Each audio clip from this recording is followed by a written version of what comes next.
After Dark. It's another talking with, and of course, this time we are talking with, again, actually, Timothy Olson from Melvin, #1, which is currently on Indiegogo. Don't worry. No swearing from me. Guns on it. See? Maybe, I can watch my language. Maybe he'll be slightly more prepared than last time. Oh, you can zip it. Is this showing? I don't think this is showing. No. I see nothing but a dark screen. Seems like it's the other way. Oh, there I am. There you go. Why are you showing me? Well, because you're the creator of Melvin. Right. We will, of course, eventually show your thing. Let's see, do we have camera?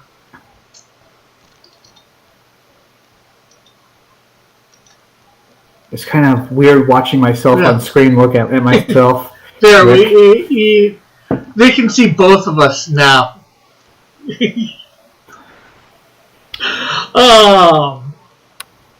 And Metal's not here. Lovely. I'm gonna have to do this all by myself. Yay. Metal's not here. This show's gonna be pretty dull. No. So everything, but hey, Reed, he says, good day, friends. So I think most everybody knows Timothy here, but maybe Timothy would... Unfortunately. Timothy might want to share a couple things about himself. I'm not sure what.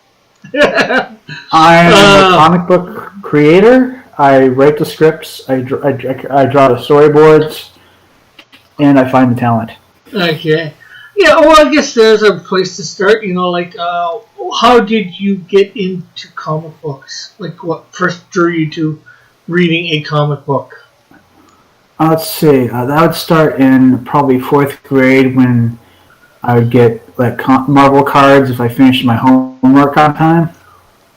And then my brother hated the first issue of X-Force, so I got that. And I immediately knew I wanted to be a comic book artist. We're not gifted like some people. but that's okay, so we find other ways to be gifted. Yes. Or see how we're gifted in other ways, you know? Yeah. And the thing is, you just work your talent as best you could. Maybe you'll get... At least you're good enough usually to get your concept over to a better artist. Exactly. This is what I have in mind now. Now do my bidding. So your first comic book was X-Force, you said? I take it then? Yes. Yep. Oh, yeah. Yep. X-Force #1. No, over the top stuff. And what was it right away after reading that you wanted to become a comic book artist, or was it somewhere down the line? No, it was right away. Okay. Grade 4. He reads one comic book and he wants to become a comic book artist. Exactly. Without even knowing whether he could draw yet. So? I wouldn't say mine's slightly the same, but it's similar. I read quite a few comics and then I'm like, okay. Yeah, well. I want to make my own comic books. Those who can't create usually ridicule others who can. So, did you at that point want to work for DC or Marvel, or did you just want to do your own character? I have no idea. I just wanted to draw some really cool characters with big guns blowing up stuff. So you like Cable a lot then? I had issues. You certainly did. Apparently, it was only one at the time, though. Zip it. We'll have none of that punnery. Oh, we'll have all kinds of it. This is my channel. That's punishing me, I know. It is time your fist the Punisher. No. Anyway. Oh. Okay, so when did you start coming up with ideas and all that for characters? I would say probably when I was in detention. So you a bad boy? There was I got in a lot of fights. I never started them, but I always I never won any of them either. You never started them, but you tried to finish them? I tried to, yeah. Here's Metal. And Mrs. Dillard's in the chat. Hey, Mrs. Dillard, how are you? Oh, he's hiding behind a cartoon. And she says, please dish about Melvin. Well, dish about Melvin? Okay, it's a mercenary hired to save a princess from a murderous cult. And there's a plot twist. A plot twist, you say? Yes, I'm not going to spoil anything, though. You know, in the world where we hate spoilers, but everybody insists on knowing. I don't. Well, what you really need to do is you have to define what is and isn't a spoiler. And that can be difficult. It's like a line you're like teetering on. Well, if you know what's going to happen before you pick it up, that's a spoiler. Well, it depends if what you know that's going to happen impacts the enjoyment of the story or not. That's the real thing. Yeah. Or sometimes you may know the end result, but how did they get to the end result? Yeah, because sometimes you start the movie with the end result. Well, in this case, I started the comic book with only 5. It was originally a 5-page comic book, and I had to make it like 20+ pages. Oh, that's good. For sure. Dillard says 40% of the video is Rick's green screen. Awful green screen. Yes. Well, I figured for an interview I'd show my face rather than, just hiding behind an avatar. Or my green desk.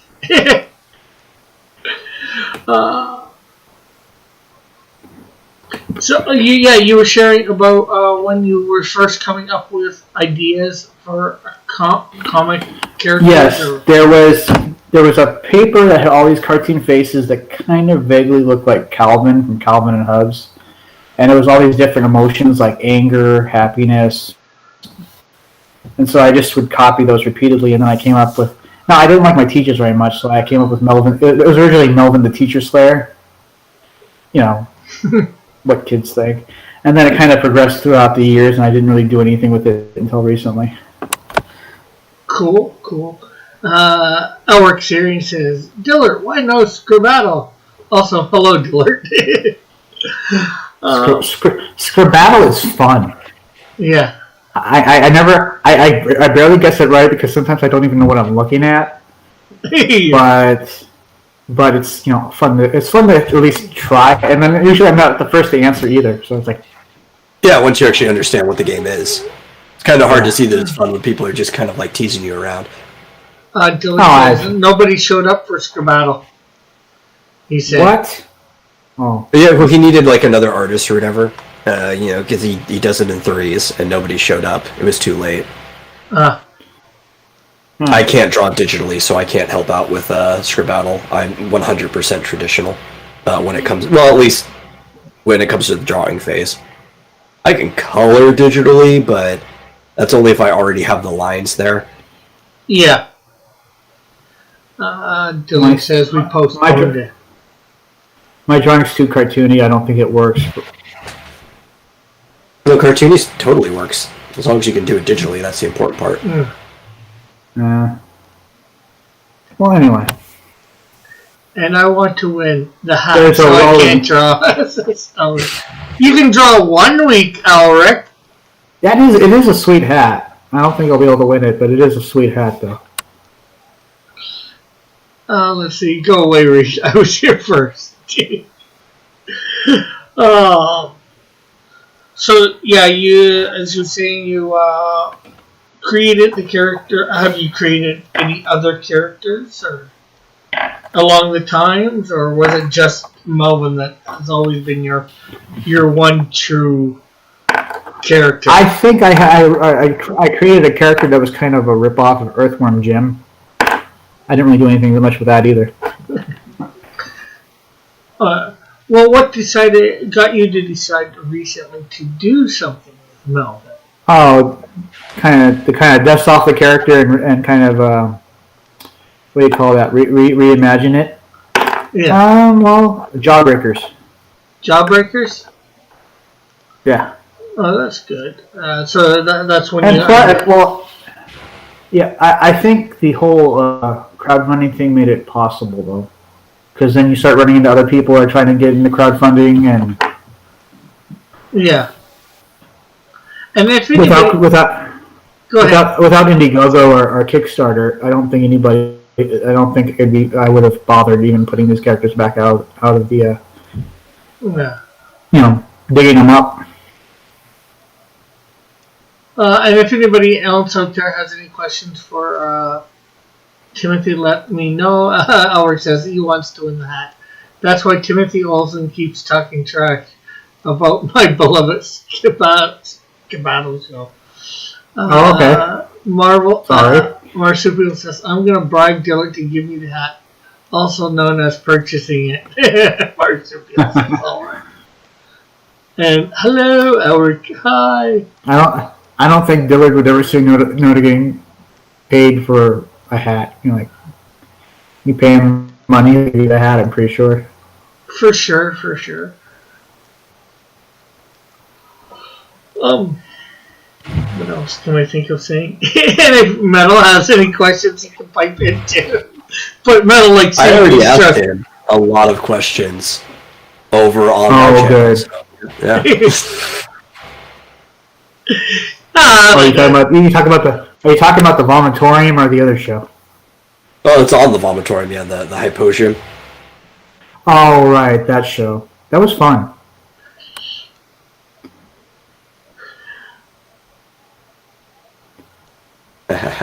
So do you have more plans for Melvin in the future after this book? Oh, I'd like to work on a second issue. I would like to be able to do a webcomic and actually utilize it to explain more of the lore, unlike some people who just do 2-panel funny stories and are missing an opportunity. Rick. I've been telling Rick to do a full-fledged webcomic for a while now. Yeah, well, maybe at some point I will. Right now I'm just trying to gain interest with doing the two. Well, think of it this way. 2 or 3 panels. Think of it this way. You got all these characters that Dillard's always busting your chops about not knowing the backstory to. You could feature a story arc with one character each, whatever, and you could start with one character and kind of do a whole of them, and just that way if people ask you, well, who told me about this character? You go, well, didn't you read the webcomic? Yeah. Well, we've already been over this, Timothy. The thing is, I do have a lot of backstories for them. I don't know. Yeah. I'm saying the webcomic would be a perfect way to do that. Possibly, yeah. Let's see. Dylan says, I have questions about Melvin. Timothy, Elric says, Timothy, pretty soon, due to the craziness with big tech, independent Macasness, the comic creator will be... Mangakas. Those are the people that make manga. Okay.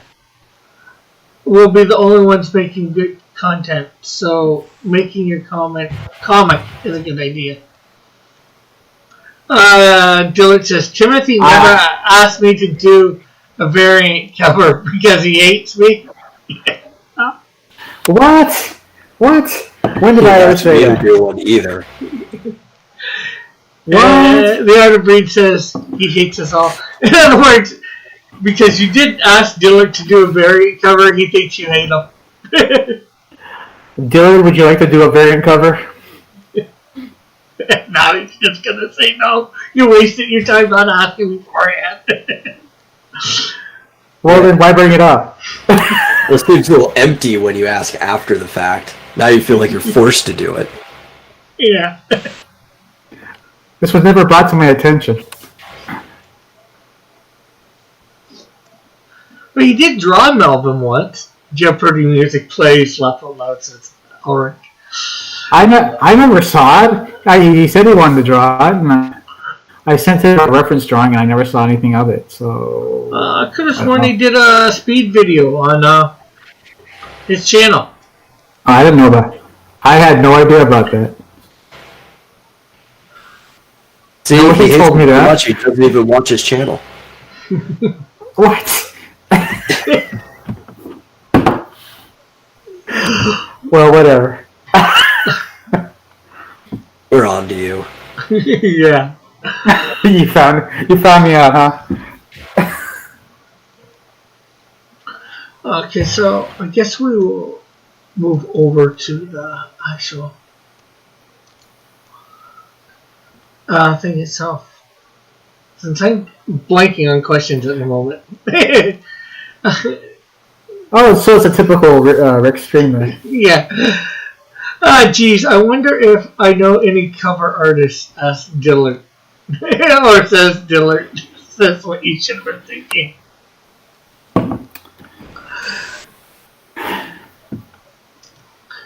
Apparently, he knew two other ones besides his main guy.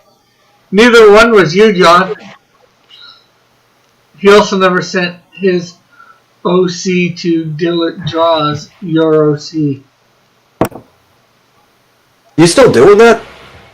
I haven't seen one of those in a long time. I guess you ran out of OCs. What the heck is that? He did this thing where, like, for people who really don't have any artistic ability, if they draw, like, middle schoolers, he would take their OC and he would, like, give it a professional comic book look, like a pin-up. Just out of the goodness of his heart, and it gave him content for his channel. Oh, okay, so it's a win-win. Yeah. Did John do a picture, Mrs. Dillard Draws as a new icon? Her instead of Dillard in front of Dillard Draws. Somebody's cool. Online. It says, I'm online. Yeah. That's online. That's what it said right there for a brief second, then it disappeared. I don't know. Mrs. Dillard Draws says, that's it, Timothy. You get the peanut jar for not considering John's worthy of Melvin. Uh-oh. Duck, Timothy, duck. I'm interested now. I don't know, your avatar looks kind of creepy and psychotic. Who? Mrs. Dillard? Or No. Melvin #1, the ultimate action-packed comic book ever. That's a very bold statement. Yeah, well, you gotta go big or go home. Yeah. Exactly. Just like all those action films of the 80s, go big or go home. Now the question is, will it meet up to those expectations? Yes, it will. Anyways, you are at... that's Canadian. Can I switch this over to American? Credit currencies. Real money.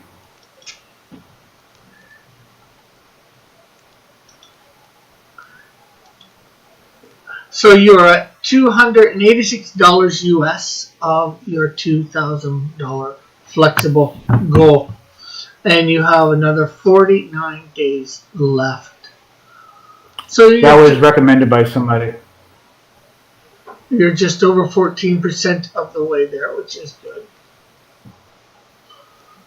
And Bullet Series says, Howard says, to be honest, I would take this opportunity to get Dillard to draw an alternate cover, Timothy, because the shadow will know if you don't give a answer. Well, I could save it for the fourth, save that for the fourth issue and have the best cover ever, end the story arc on a really good cover. Dillard says, I will do your variant cover, but I want 12% of the gross of every copy sold with my variant. You want Robot there for a second? 12% of every gross sold with his variant cover. Yeah, you know what gross is, right? Explain that to me. So. Okay, gross versus net. So gross is going to be the total before the difference in revenue or profit. So that would be 12% of the actual sales, and then your personal profit would come after that. That would basically be like covering the cost of him doing the work. Yeah, unless he sells like 4 copies. Yeah. Yeah, net is difference, gross is total. And it lagged for a second too, but everything's back to normal, says Elric. Hopefully it stays that way. And hello, Eagle. So, yes, you greet everyone and say you're 9, the writer and creator of Melvin. And that you want everyone to know, want everyone to read the best action comic around. And yes, I believe I've created a comic book. That comic book.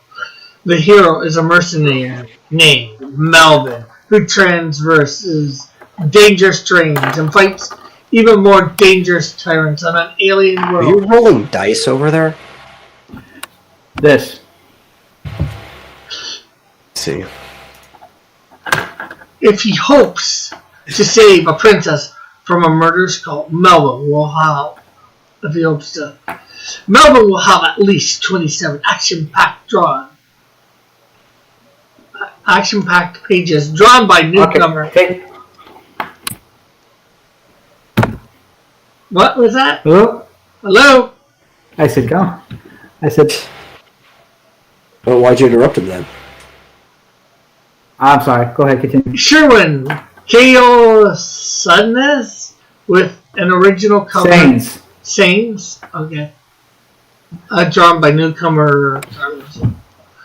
With original cover done by Vic King. Variants cover done by Sherwin and Rob Ewing.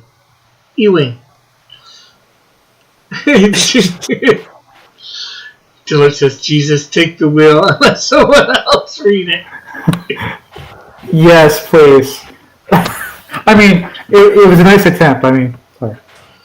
I don't want to know why. Why don't you have the actual writer read his own prompt in his own words? Okay. Go ahead. No. Let him accept his work. This is your show. Yes, I'm letting you. You're big talk until you have to read.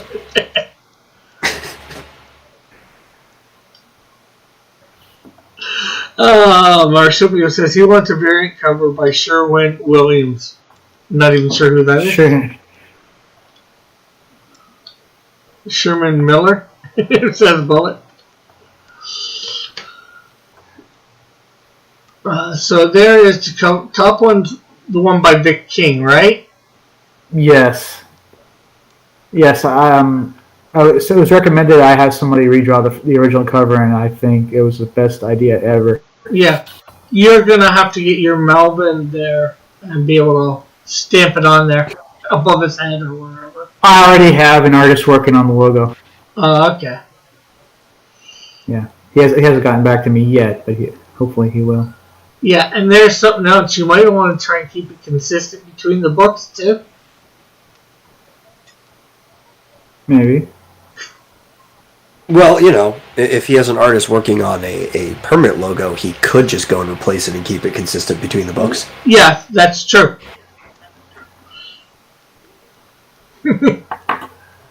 Marshall says, damn it, all my best jokes based on armor. Well, see, that's your problem. They're your best jokes. If they're your best jokes, you need to rewrite the jokes. If you got good jokes, that's one better than Rick. Yeah. You gotta save them for a better crowd that'll appreciate it, Marsupial. Yeah. You gotta lower the bar here. Yeah. Maybe a little bit more crude in your humor. Dying is easy. Dying is easy. Comedy is hard. Yeah. Dylan says, geez, I wonder if I know any artists who make kick-ass logos. Well, if you want to draw one, feel free to get in contact with me. Marsupial says, I need to lower my joke game Yeah. I thought it was pretty low to begin with. I didn't see that as a high joke. Well, probably because you didn't get it. Well, yeah. Coming from Piper. Or says Marsupial Crash usually drops the ball when it comes to jokes. Now, if there were a pun, he wouldn't. Anyways, okay. We're hoping to raise at least $2,000 to help towards completing the production of the book and get the cover printed. Which is manageable. Yes. In as best quality possible, and pay for some extra merchandise like pins, trading cards, and maybe some bonus goodies. This year, Melvin is going to assault your senses and kick you hard in the teeth, but you'll still come back smiling for more. Melvin kicks ass and takes names in the same spirit as action-packed sci-fi fantasy flicks of the 80s and honors those types of stories as in the main inspiration. From the top, take two. Oh, no, you don't want him to read all that again. No. And here, of course, he'll be tripping all over himself again. Some of the pages in black and white. And then your stretch goals is at about... Little preview of the trading cards right there. Okay, I got a question. If 2,000 is your main goal, how can be $1,000 be a stretch goal? I don't think you understood how the stretch goals work. Did you mean $1,000 more dollars? Oh, snap. Well, you put 3,000 to be the stretch goal. Yeah, I might need to fix that. Yeah, you definitely need to fix that. Like I said, I don't mind changing some stuff. And is it the same thing for here? The colored version? Yeah, should that be 3,500? Yeah, I'm going to have to work on that. Leave it to me to find something.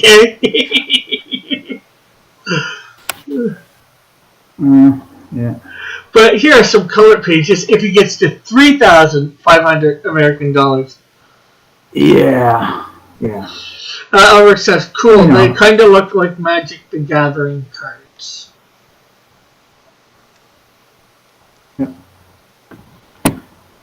Yeah, it looks good thing you pointed that out, because I was like, I think this is how it goes. I'm not sure. Normally what you do is it's whatever your goal is, and then you go up. It's kind of like when we're doing the experience, right? And you figure out what the next experience you need to level up. That's what your stretch goals are. Marsupial says artists aren't good at math. No. Neither are writers. You don't have a mathematician on staff. That's not neat. You don't need a mathematician. There. That's called sarcasm. Yeah, apparently what you're not good at. Okay, Timothy Olson, creator, storyboard artist. This is the team. Writer of Melvin and Death Club. I thought that'd be a funny picture for me.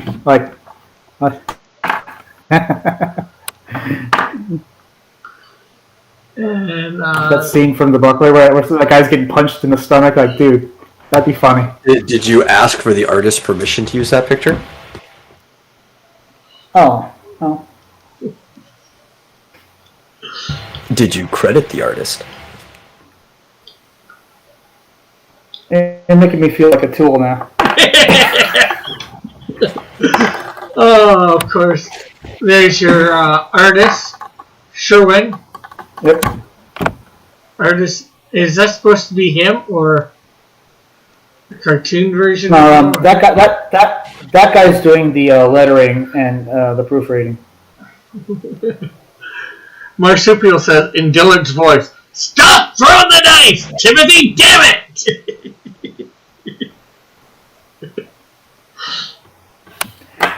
And That's just not because how he Dillard said, says things. and just because he said that,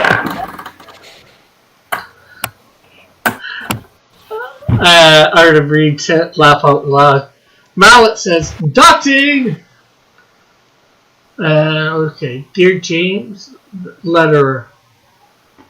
I mean, is it a rec stream if there isn't some doxing sometime during it? I suppose not. Letterer. An artist and animator from Melbourne, Australia, plays video games in my spare time, which is... I told him send me a blurb about yourself, so... Okay. And now I keep thinking about like fixing those stretch goals, and I can't. That's stuck in my brain now. Well, you can do that right now, easy now. I know exactly. That's exactly what I'm doing. Well, then you should. I'm doing it. Indie artists that rose from fan art Twitter to contribute to numerous indie comics, including variant covers, and now successfully funded indie artists on his own. Oh, Vic King. Yep.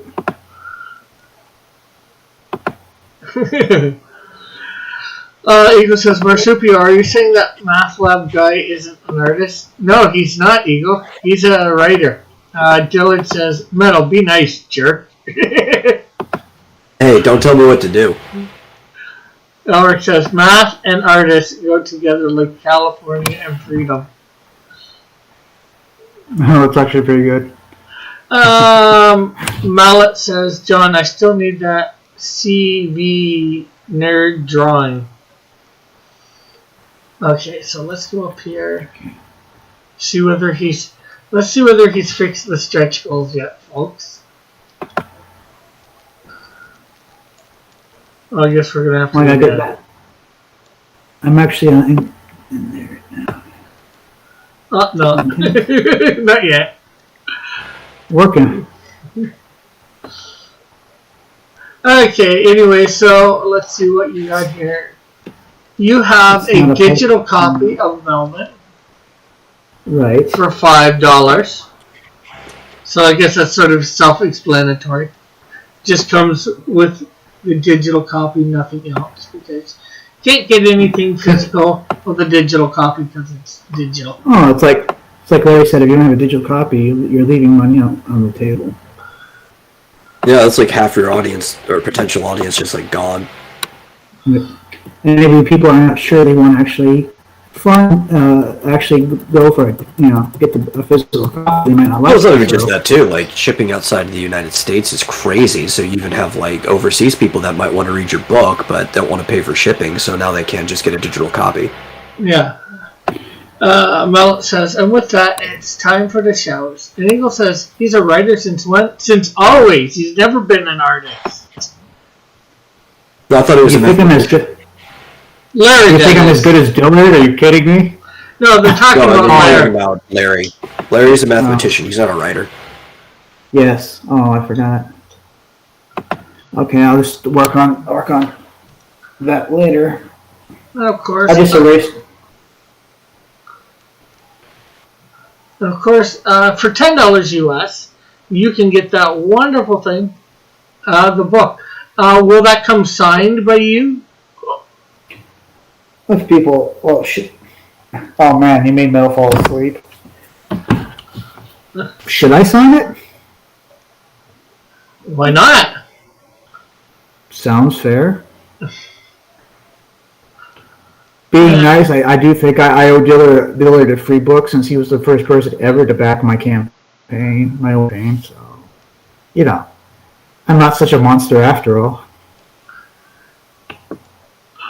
You just doxed Dillard. You did. Monster. Who did? You did. Who? You. You said he was the first one to back your book. Did he say you could tell people that? Did I give away his address? No. So how did I dox him, stupid? But by saying that he was the first one to by the back standards of this chat, by the standards of this chat, it's pretty low. It's a very low bar for what is and isn't doxing. Oh.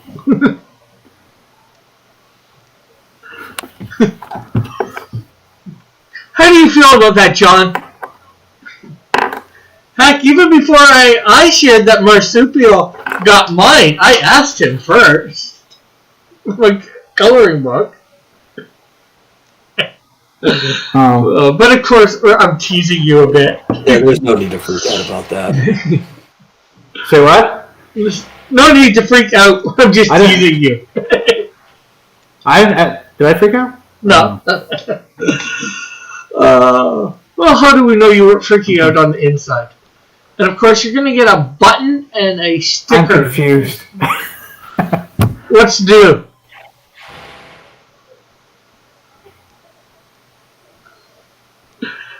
Anyways, you get a button and a sticker with the book, and I guess will be colored. For those that are buying it in the States, do you know how much shipping is for them? Well, I estimated it's either between $6 or $10. You know, the thing about shipping is you never can get a straight answer from anybody, so you gotta have to guess. Well, you get fairly straight answers from your post office. Okay, when do I have time to go to the post office? Well, you don't have to. You could use their website.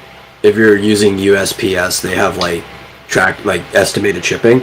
You just have to know what the weight of the package is. Which you may not know that now, but you can guess what the weight is, and then it'll give you approximate shipping. Oh, yeah, I had to find a decent one. Like you can't even use it just to guess something. Some of them don't work that way. Well, I had to find one for Australia. Yeah, for the shipping's the weight's fairly easy. If you went and grabbed a regular comic book, they're usually about 32 pages. Yours isn't going to have any ads, and it's less, so it's going to be a bit less weight there. So you just bag and board it and tape it and figure out and put your sticker and button on.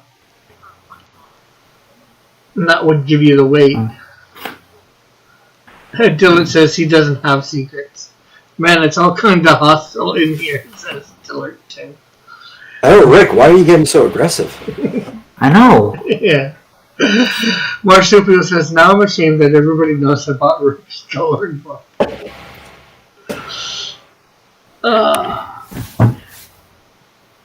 And, okay, this is the Rob cover. So which one is the main? The Vic King one is the main one, right? Yes, that's the main one. So that would be this one here. You probably can't switch pictures, but I would switch that to there. You can't. I looked. You can't. Yeah. So I was like, all right. Well, I'm stuck with that one. So you have the Rob cover. And you get a free button sticker, so that's just the same book, and you can sign that one as well.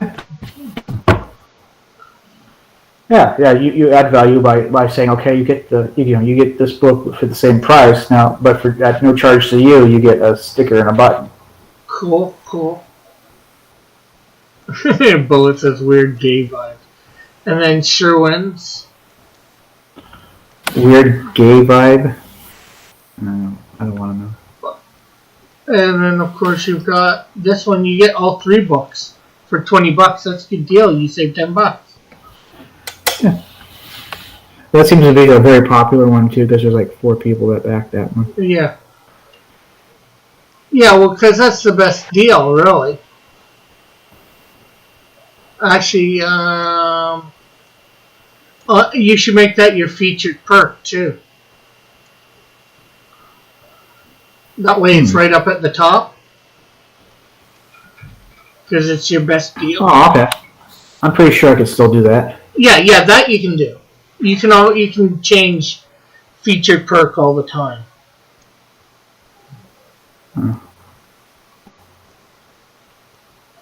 Okay.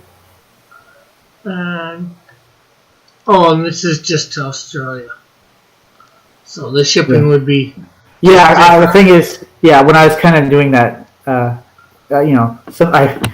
I've been having to look at stuff and make sure I haven't screwed up again. But I realized that tier above it didn't have Australia, so I said, okay, I'll have to fix that. And that's the solution I came up with since. Howard says, if that's the popular one, you should get it. That should be the featured part. Oh, Chris just said that. Laugh. Says Ulrich. No, that's not actually a bad idea. That's not. He's probably joking, but that's not actually a bad idea. Yeah. Now that Elric said it instead of Cross, it sounds like a much better idea. Exactly. And of course, button and sticker. It's pretty straightforward. I'm not offering anything I don't have. Yeah. See, I'm as you can see, I'm going to fix the stretch goals later. I just removed the. You just removed the amount? Yeah. All you had to do was say 3,000 because. Yeah, well, I'm talking to you right now. I don't want to kind of as I'm working on it. Yeah. He doesn't want to be fiddling around with his phone or anything like that. Yeah. While he's on a show.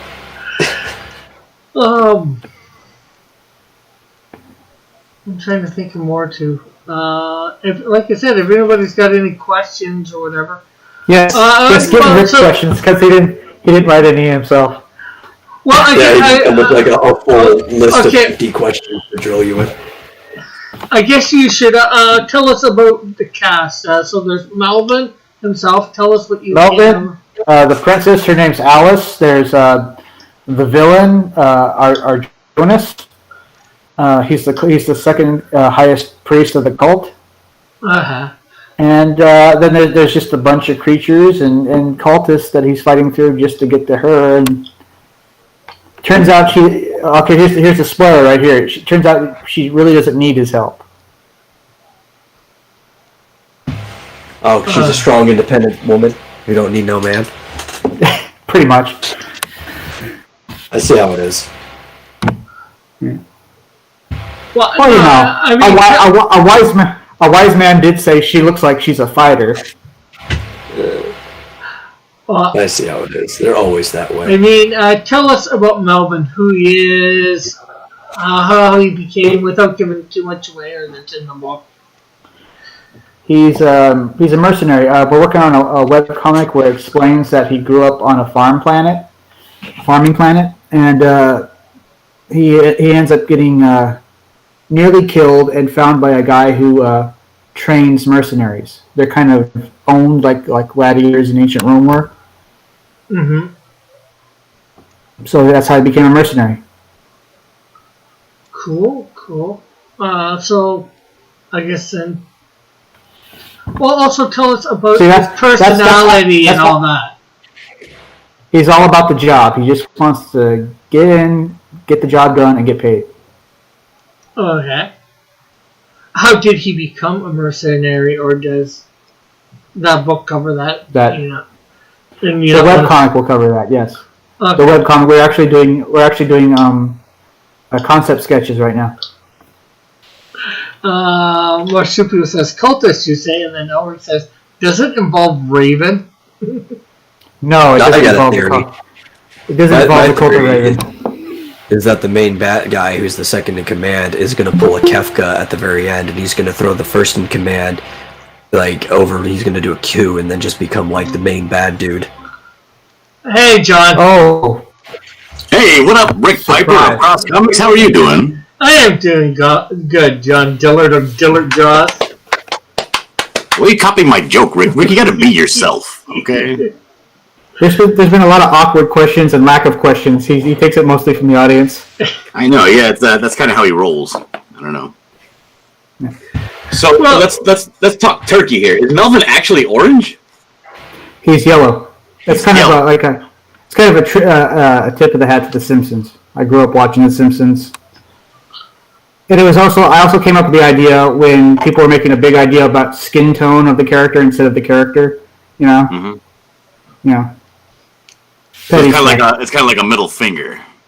Yeah, pretty much. Ah, I see. Like none of the characters have any skin tone that you can find on Earth. They're either red. Well, they're not from Earth, so. Yeah, well, So I also don't want anybody. I don't want to like. Check out this new logo I just did, Rick. Yeah. Let me... Oh, there you go. Oh, is that your wife's logo?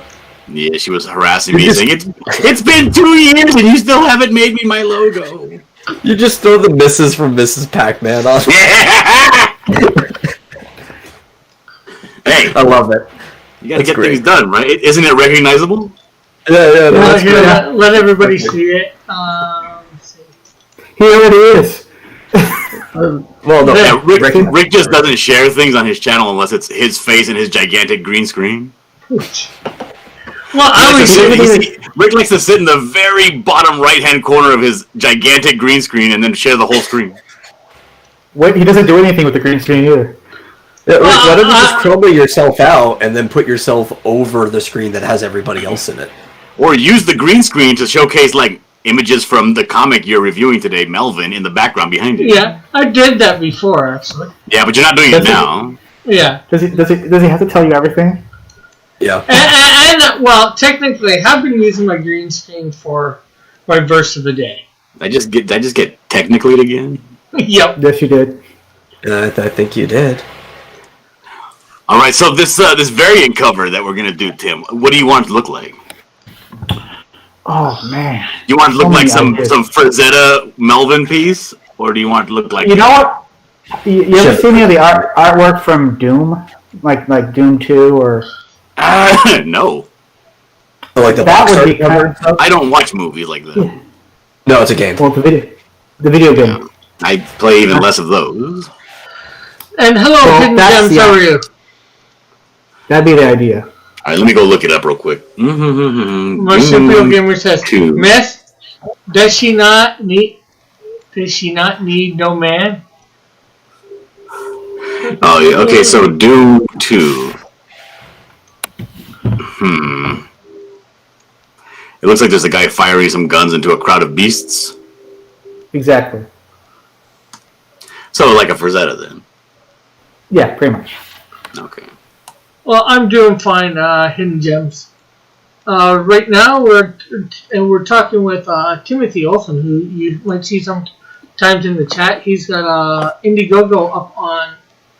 comic up on Indiegogo called Melvin. The best action comic ever. Why was it that hard to get out, Rig? I don't know. Sometimes my tongue gets tied. Let's see. Elric says, Dillard, how do you not know of Doom? I know of it. I'm not familiar with the box art for it. I mean, I never had whatever this was on, I don't think. What is this, like a PC game? Yeah. It was PC, and then it made its way to like Super Nintendo and all that. I mean, I had Sega Genesis. You know, it's not something I would have saw. Hidden Gem says, "Oh, cool." All right. So, what kind of big kick-ass gun does Melvin have? He does have he did have like a rifle in the first issue. Some kind of it was an assault rifle. Yeah, you see one on the page here, the cover. He's holding one. Yes. But then again, he's on an alien world, so he could have an alien gun. That doesn't look like anything you've ever seen. You should just give him like an M16. Or like an AK. Yeah, and you just give him an M16. It's a better gun. And Hidden Gem says hi to Timothy. All right, so let's say if I wanted to put a real scantily clad woman on this cover, it wouldn't be the girl he's going to rescue because she don't need no man, right? Right. There's some artists you have to direct, and John Dillard, you just let him do what he wants and stay out of the way. Yeah, when people start telling me too much about their story, I'm like, I don't want to do this anymore. Just give you like a vague direction and let you go wild with it. Yeah. Yep. All right, now, okay. Okay, I think I know what I'm going to do. Cool. Hidden Gem says the one on the screen looks like an AK-47. Yeah. So if you have any questions too, Hidden, feel free to ask. We've been over almost all of it, I think. It's pretty straightforward, really. Yeah. And Tim answers questions as a matter of factly. Not long, drawn-out answers, just short and sweet. To the point, which is good, for sure, too. What can you do? I mean, a lot of that has to do with the questions you ask, right? Exactly. True. Yeah, we actually had a pretty good conversation over mine because I was asking very questions like questions, or even a question something like along the lines of why, or what, it's that way you can explain it, give a little bit of the story with the answer. Yeah, I did that at the beginning too, but very short answers. Like, he was like, none of your business, Rick. Like, when did you create Melvin? What got you into comic books? What got you into wanting to do Melvin? I asked those sort of questions and he gave answers that were like under 30 seconds. Maybe under 10.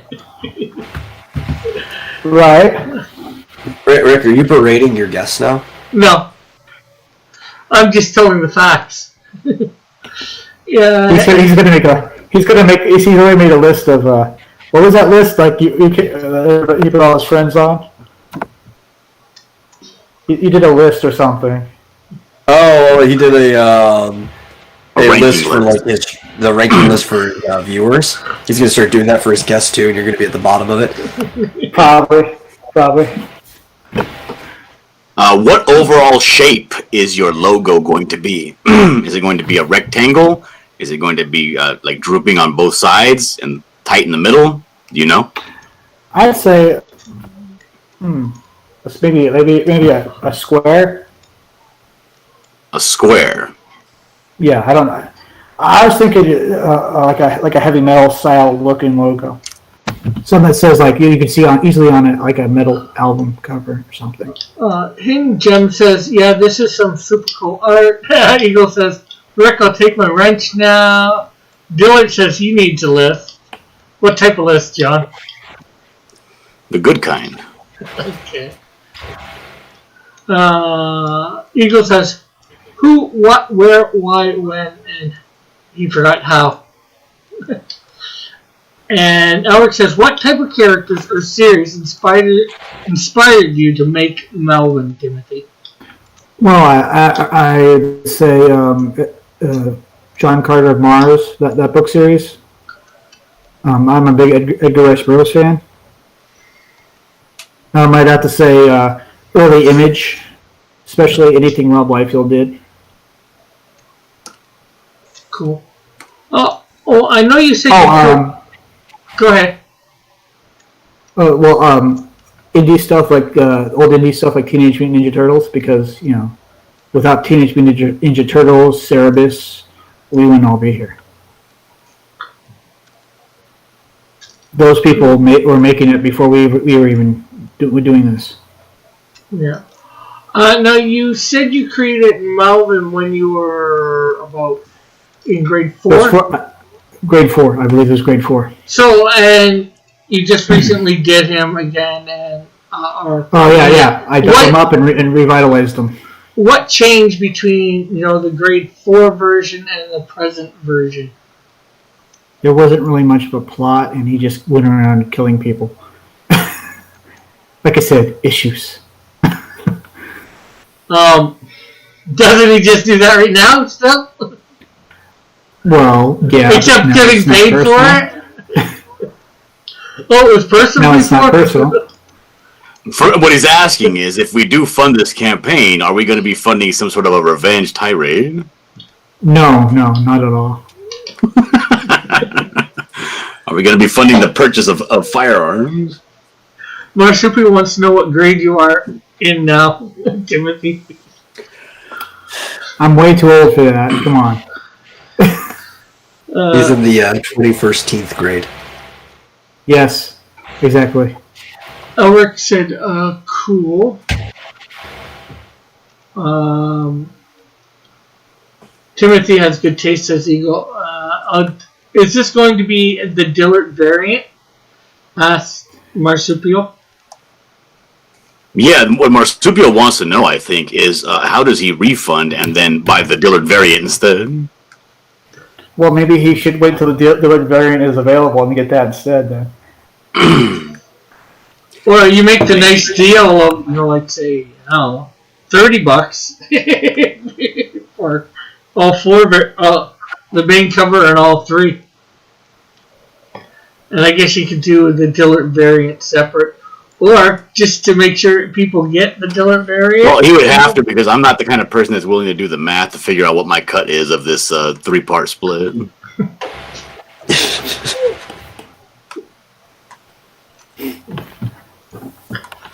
Joseph sell it as a pinup poster. Take your same cut off of that. Yep.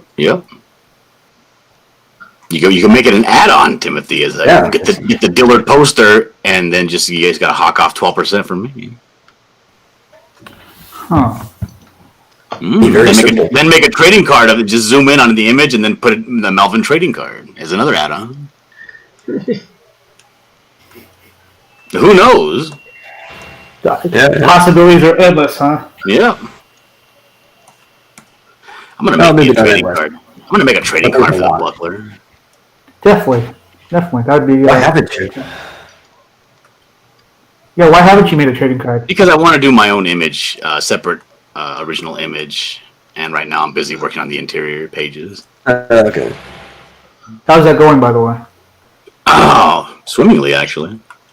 Good. I'm on page 11 of the other book I got to do. Finishing working on that. But are you ever going to do a Buckler story that takes place after he tears apart Winnipeg? Yeah. It's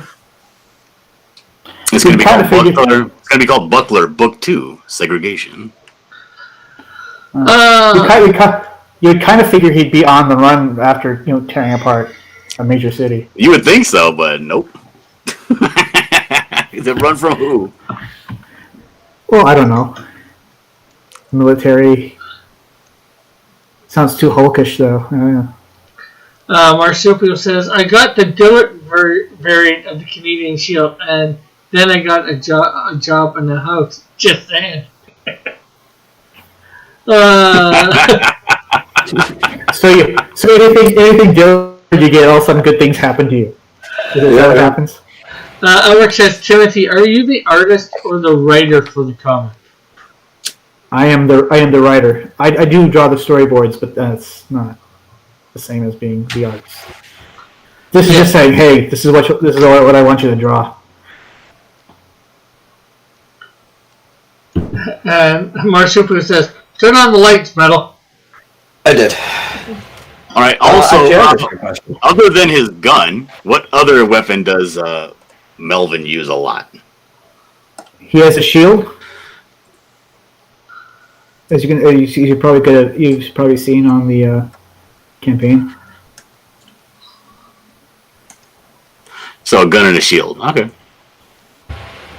Yep. He's just gunning for people. So I didn't even ask you this. You do anything else on it? Do you do like the lettering or anything like that? I wrote the script. Well, I know you wrote the script. I'm just saying, do you do anything else in the art process, like lettering or anything like that? Or do you have somebody else who does the lettering? Somebody else is doing the lettering. Okay.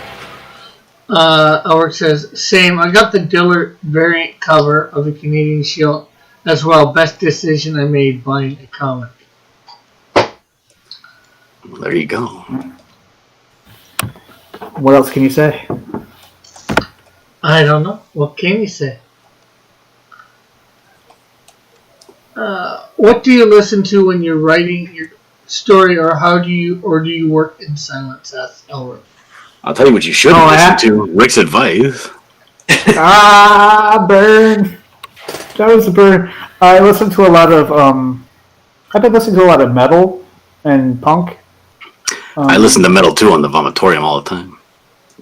Yeah, cool. It's a pretty fun show. It just depends on what I'm in the mood for. Does Melvin have abs, or is he one of those like bigger gut kind of guys? Well, he obviously has abs. Yeah, he strikes me as like one of those rock hard 80s beefcake action stars. Yeah.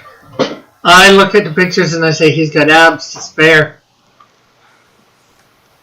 Quit looking at him that way. Well, you're looking at him pretty intensely, aren't you, Rick? No.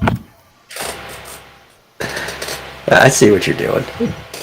Not even close. Did you just out yourself, Rick? Nope. Coming out the closet. Ooh. Oh, does he wear pants? I'm not even gonna lie. I gotta go look back and see. Yeah, he's got pants with army boots, black army boots. And Are they like cargo pants or what? Yeah, they look like military fatigues. Okay, fatigues. Got it.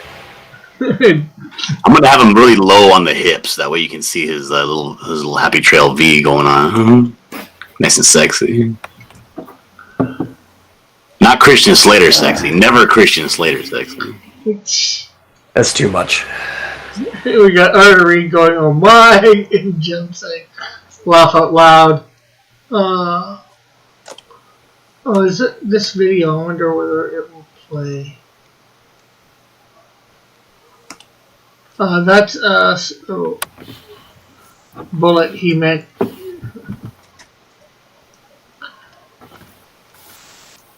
He meant Triple K metal. Is there something called Triple K metal or just double K metal? No. KK metal is what Marsupial meant. It's KK Slider is a guy from Animal Crossing, and there's a bunch of music in the game in different genres. Well, it's just making fun of him. Mostly because he lives in Alabama. Alric says that's a weird. That seems like a disability. Don't make fun of him. He's from Alabama. Alric saying that's a song Weird Al made a parody of. It's called "Stuck in the Drive-Thru." I've heard of that song. Have you heard the original of Trapped in the Closet? Because the original song's really good. So, is this, like, you said that there's going to be more to Melvin. How many book series is this going to be? Books in the series is this going to be? I'd like to make it an ongoing series. Uh-huh. Well, that's good. And maybe even like a small story at the end of the book with a new character explaining a new character, and thus people will meet and understand a new character. Unlike the Piperverse.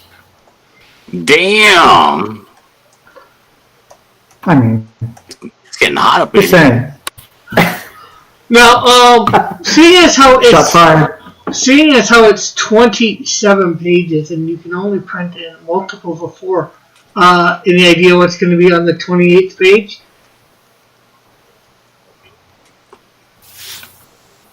I was thinking about what if there was a stretch goal where I could save that space for an advertisement for someone's comic book. Just an idea. I don't know. Why would you make that a stretch goal? I haven't made it a stretch goal yet, but should I? Why would you? You're going to make a stretch goal for people to have to sit through an ad? That should just be something default to the book. No, you should just make it a tier so somebody can buy ad space in your book. Yeah, like make it $100 tier. That's what I'm saying. Don't make it a stretch goal is what we're saying. You just put it here. Get the book plus for $100. Right? Yeah, that's what we're saying. But he was putting a banana clip on this 8K. Banana clip. Marsupial says 28th page advertisement for the book.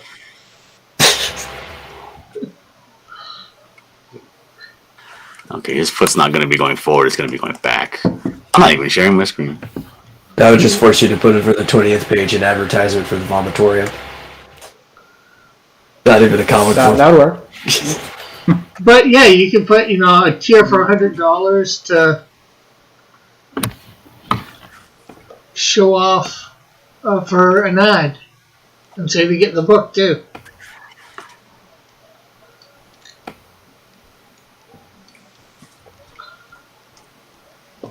Let everybody see. Is this what is the dealer is doing?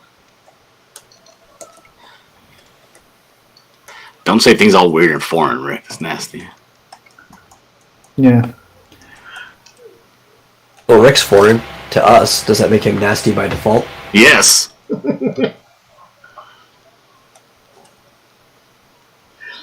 Rick says huge tracts of land. That's right. Wait, you gotta get mad. Leave it blank so the reader can draw a better ending. Oh, wow. That was a burn. That's a clever burn, but it's still, yeah. It's a clever burn, but it still hurts.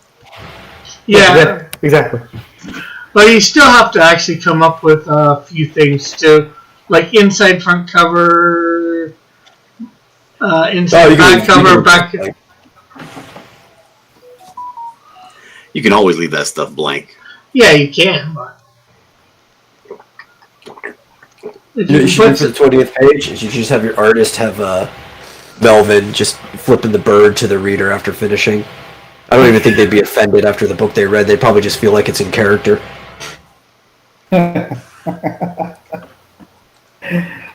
Perhaps.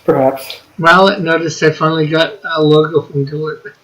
Well, I noticed it right away as soon as you put it on. Oh, your wife's new logo. Okay. Icon.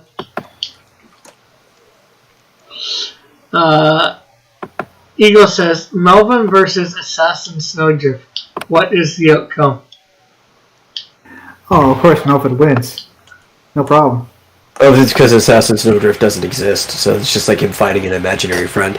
Well, I did the other day, although I can't find it, I did create and do a digital version of Assassin Snowdrift, but Assassin Snowdrift is a guy, so I really messed with Bullet on that. He said draw Assassin Snowdrift. Well, we'll never have Snowdrift versus Melvin because we'll never have Buckler versus Canadian Shield. Oh, it'll happen. No. Yeah, it'll happen. Rick doesn't have the guts to let that happen. He said he could. He just, we'll have to figure some way around the weird parameters in which it has to happen. Yeah, Rick wants to write it. That's the issue. I never said. The Buckler will never. His issues will never be resolved unless he has a drag-out fight with the Canadian Shield. Mrs. Dillard says, "Damn, marsupial, I'm married, Dillard, and all I got was kids. Maybe I should have gone for the variant cover instead." Should just read it through the old chat, catching up. No, that's up. Elric laughs, and then marsupial says, "With that section new logo, you're gonna get thousands of Twitter followers." Yeah, no, I'm just saying her response looks like it was responding to Marsupial about getting his job and stuff after getting the variant cover. Oh, yeah. Which was like way back earlier in the stream.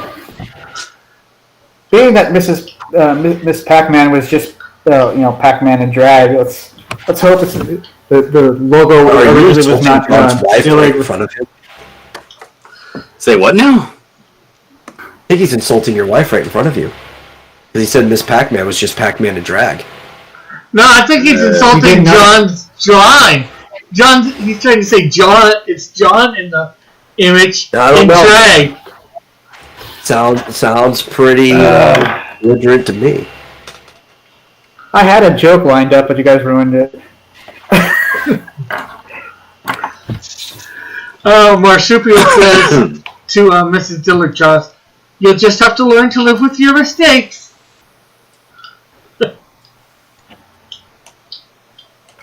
Are you going to take that from Marsupial? Dillard? Rick, this is your show. Can you please provide some content? Stop trying to make me also draw and also do your show. Oh, wow. They just want the drama. That's all. Eagle says, once Rick discovers the Canadian Shield's weaknesses, then it will happen. Well, I've said that his senses can be overwhelmed, I guess is the best way to put it. He doesn't have the... If I could think of a possibility of how the Buckler can take on the Canadian Shield, why can't you? Well, taking a deuce. Now, see, there's also the question too: which Canadian Shield is it going to be? A cool version of the Canadian Shield? John's version or my version? Well, I'm assuming if it's taking place in John's world, it would be his version of the Canadian Shield. Yeah, well then... Which would probably be not too far from your version of the Canadian Shield. They have at least different attitudes, and I think John's depowered them a little, too, so... Yeah, that's fine. But there's such a contrast between the two that it'd be awesome to see them fight. Howard says, Gosh, you're supposed to be asking Timothy questions, yet I provided the only good ones. Hey, I asked them before you got here, alright? I'm trying to think of more stuff. The thing is, Timothy's around so much, and we did interview him once before. That's what gets... that interview. Yeah. Oh, gosh. I recall, too, that was still mostly Dillard coming in and taking over.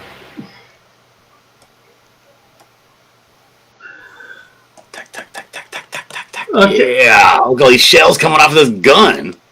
Oh, that's good. Yeah. Oh, is it going to be like bullets flying everywhere? Yeah. And then, let's see.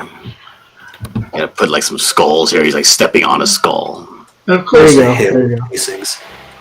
And you're shipping for April 2021, so that's just in a few months. So that's good, too.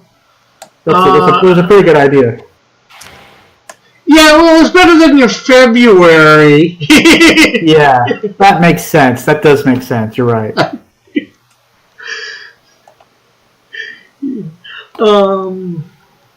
Did you see? Like I said, that Critical Blast interview?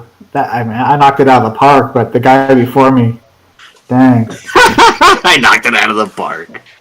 I felt like I knocked it out of the park. It was pretty easy. It was pretty easy after the guy who was on before me. Who was on before you? The guy that pays $200 a page. Well, who was he? I don't know who he is. Who is he?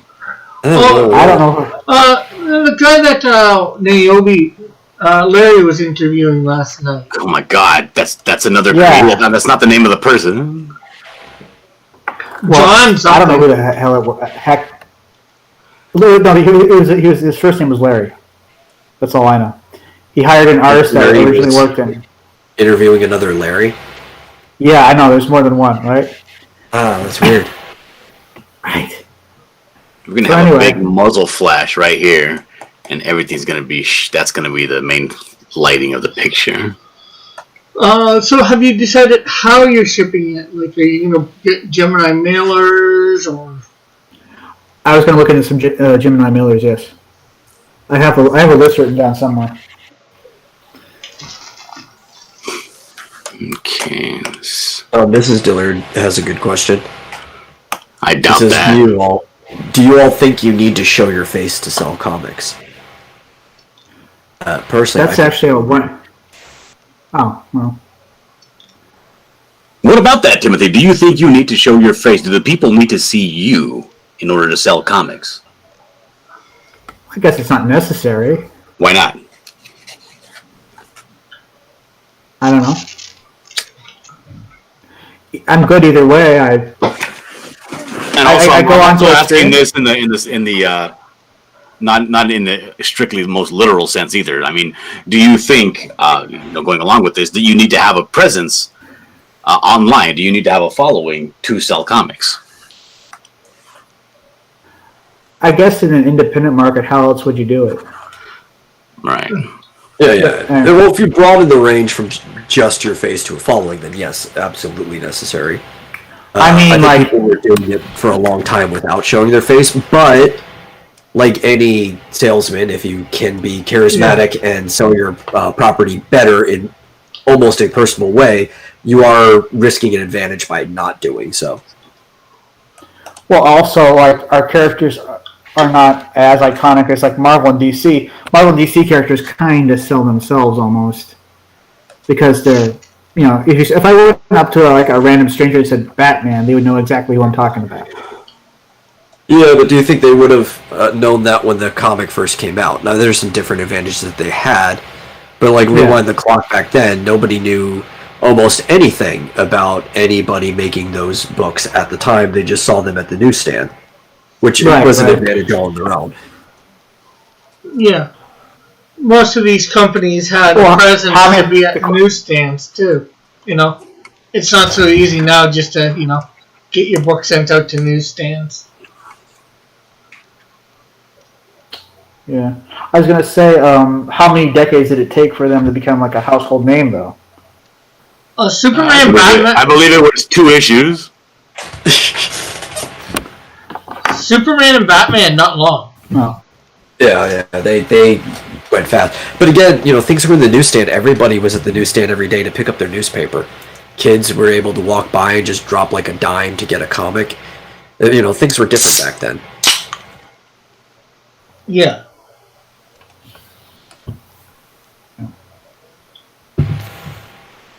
Does Melvin have like raps, like a boxer? Well, when Vic drew it, he was thinking kind of like Fist of the North Star, which is a badass anime. So. Yeah, so he's got bandages.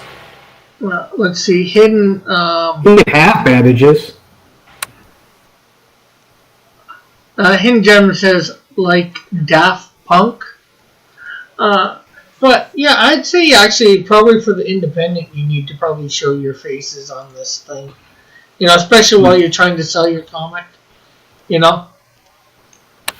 Although we've had quite a few people, I think, even on here, that not necessarily showing their face. But I'm not sure how well their comic did either, so. I suppose it depends on the nature of your presence, right? Yeah. Like, you could take, there's 2 people. One of them had kind of integrated into the CG space a little bit, but his partner isn't. And that's Sitch and Adam Friended. And Sitch doesn't show his face ever. He's just an avatar with a voice behind it. Yeah. You do have some people do that. Face, but it's the presence that matters more. And if your presence is entirely built around just say your voice, and maybe even showing your face might hurt that, you got to go with what's working with your presence. Like, they have a huge following already, so they're a different case than most people. Like the difference between EVS and your boy Zach. Yeah.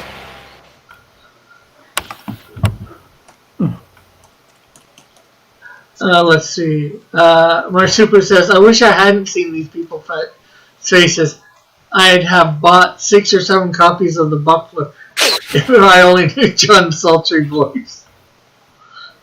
Eagle says, Marsupio doesn't say like faces. Mrs. Dilcha says, John tried to sexy himself up for y'all, hence the beard and cap. I thought he was just going to. I just thought he was going through a grunge phase. He's going to have like the flannel, the hat, and look like he doesn't shave very much. Grunge is not a phase; it's a way of life. Mrs. Gillett says he even plucks out his gray hairs. Is this true, John? You pluck out your gray hairs? Mm-hmm. Not for you guys, but I do. Yeah. He's got an image to maintain for himself. Eagle says. See, Rick, most men when they get up in the morning, what they do is they'll go into they'll comb their hair, right? I know this is a foreign concept to you, but if I look at myself in the mirror and I look like trash, I say, "Damn, I look like trash right now. I got to fix this." Yeah. Eagle says the 2 issues they ripped the shadow off and on. Marsupial says, I like sexy faces, with the shadow. not man's faces. Eagle says, Rick, give me a wrench. A wrench! I need a wrench, I tell you. Why do you need a wrench? Where's my wrench anyway? I don't know. Some stupid bastard took away my wrench. I know, right? Well, somebody timed somebody out when they shouldn't have. Oh, come on. It was funny. We all know it. I wasn't mad. I was like, this is hilarious. I got timed out. Yeah, but I don't see you timing anybody out lately, Timothy. Well, I don't have a wrench to time people out. That's because I don't want to lose that wrench. Because it makes Eagle mad, so therefore... So does Melvin have a headband, or does he not have a headband? He has a headband. Okay. He's going through a lumberjack phase. Somebody is. Hidden Gem says, it was so satisfying to see you draw in that nose with ease. And Alric says, you're not wrong, Eagle. So what more can we ask about Melvin? How did Melvin get his name? There, that's a good one. Why name a comic book Melvin? Because I had a Mad magazine card set and took the name from the first issue of Mad magazine, the cover. The cover was named Melvin? No, there was it was a name that was mentioned on the cover. So it's just a name you saw once, and you decided to name a character that. I mean, there's nothing wrong with that. Yeah. You could have called this The Adventures of Melvin. That would have been fun. No, it's distinct. You don't need to throw too many words into that. Yeah. Why would I? That just sounds dumb. It sounds what? It sounds dumb. Oh, it's just The Adventures of Melvin. Melvin. And Melvin doesn't sound so much better. At least you didn't call it the Chronicles of Melvin. It sounds better than Insecto. I got you there, Rick. It's better than what? Insecto is what he said. Hey, no, that's the name, superhero name. What sort of superhero name is Melvin? No, it's not. It doesn't sound very... He's right, it's not. Insecto is the name of one of my superheroes. Doesn't sound very intimidating. Hello, I'm Insecto. Oh, neither does Melvin. But... To be fair, how is it intimidating with Ant-Man? Oh yeah. He doesn't even look like an ant, though. Let's see. Rick always pulls up the dramatic comments. What's with that? Pope Raven deserved to be timed out. Oh wait, that was Mercenary Street. It's true. See, the thing is, Pope Raven had made an attempt to get you to color my book, and I didn't want that whatsoever. And I didn't want to, get your hopes raised up, so I deleted him entirely. Uh-oh. Poor Pope. This was something I was doing for Rick, and and then he took my wrench away. Oh, man.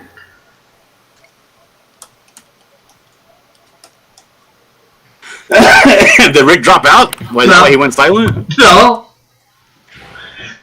Pope Raven was trying to get you to stop me from trying to color the book? No, you used way too many words right there. You got to rephrase that.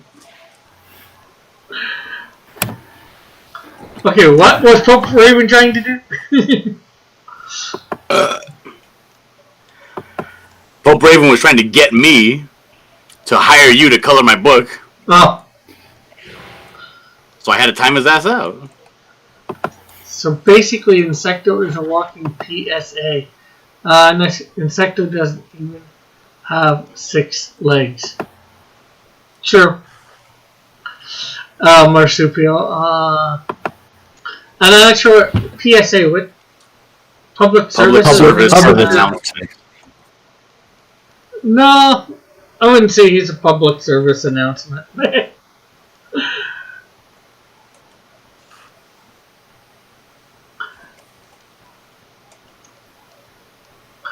Hey, it's better than Bug Boy or Bug Man or something like that.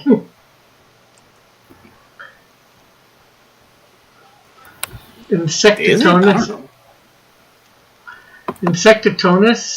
the Hulk is a small package, says Eagle. No, I think he says Insecto is the Hulk in a small package. It's just maybe he's on a phone and instead of hitting space, he hit N. So which villain in the Piperverse is the best villain so far? Probably Snowdrift, the assassin. Snowdrift, the assassin. Yeah. I don't know. Toxico looks like a good villain. No, he's a bum. No, the best villain is what's that guy that with the Viking helmet? Oh, he doesn't have a name. Oh, well, he needs a name. He's already turned out to be the best villain. I really like that character. Even though we're the ones who have filled him out so far, I'm like, Rick, he needs to be a recurring small-time villain in your world. I don't know. I thought Toxico kind of reminded me of something like out of Savage Dragon, almost.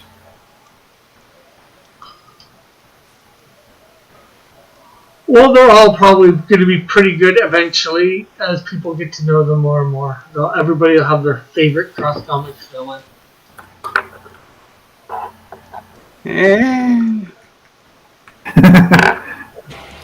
Everybody's favorite one's going to be the recurring Viking helmet guy. The recurring Viking helmet.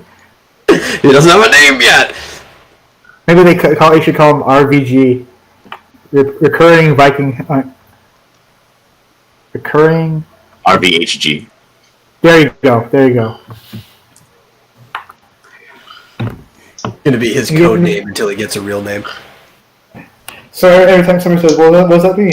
Recurring Viking helmet guy. The bad Viking and his band of Not So Merry Men. Yeah, we need some RVHGs in the chat.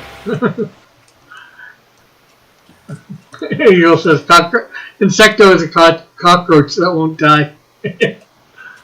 Hidden Gem says, Superman is just an alien.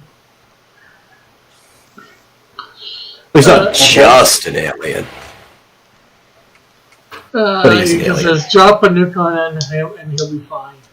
I'm not sure what that. RVHG versus AVGN says. That's the angry video game nerd. I'm pretty sure recurring Viking helmet guy would beat the angry video game nerd in a fight. Like, I don't even think that's close at all. It'd be like a very quick fight. Oh yeah. Eagle says, an illegal alien. No one gave him permission to enter the atmosphere. He's lucky the Men in Black didn't discover him. So tell us about the villain. There, we're talking about villains. Tell us about the villains in Melvin. Jonas, he is the second highest priest of the cult. He's obsessed with what's the word I'm looking for? You know, with my hander. He sacrifices as many people to appease his god. Pretty much, that's what he's obsessed with doing. Okay, Orc says, a band of nutmen? I'm not sure the mic picked up everything he said. Men in Black. Superman versus Men in Black. I'm not even sure. I'm not even sure where this conversation is going, Rick. Me neither. All I know is that your villain is just going to portray the head honcho and take his place, like, in the third act. It happens every time. Yeah. So if this is a cult, is there a regular religion on these planets that's not a cult?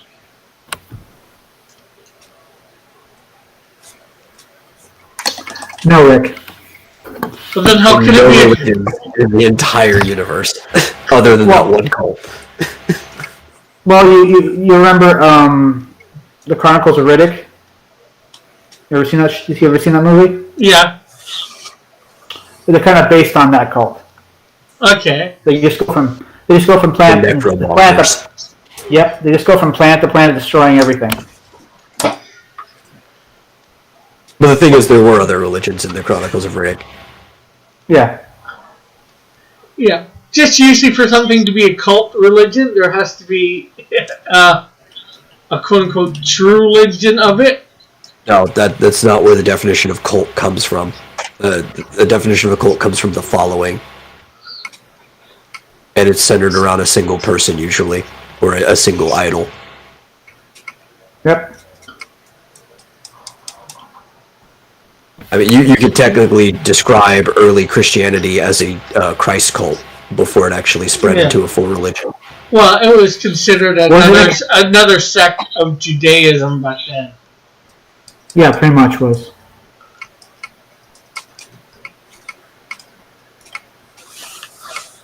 But usually, maybe a following, but I would think that most people consider cults something that are off of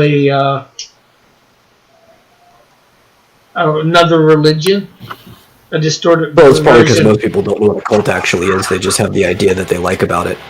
Mm.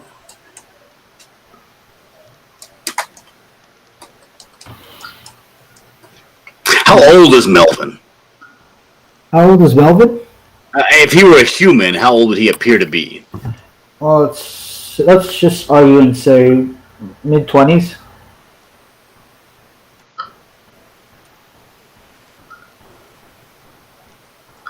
But he's been through like hardcore training, so he's like a really roughed up mid-20s, right? Right. Eagle says, Rick, I need a link to drop the opening from the Man in Black cartoons. Wrench. So basically, aliens from Independence Day movie or Frieza on a bad day. Says Elric. Marsupio says, second high priest of the cult. His name should be Joshua. Nah, that's too easy. That's an internal reference. For the cult of Raven. I don't know really a damn thing about the Cult of Ravens. So. That's because you're too new. The Cult of Raven is not successful. You have to shield to the Cult of Raven. The Cult of Raven was pretty much actually. I think half the people in the chat were probably at one point in time in the Cult of Raven. It was basically most of Rick's viewership for a long time. And also, the only people that funded his book was the Cult of Raven. If that's the case, then the Cult of Raven rules. You don't even know anything about it, then. Oh, I can pretend. Yeah, all you have to say is Hail Raven. That's all you gotta say. All right. I'll make sure that I'll say Hail Raven. Possible.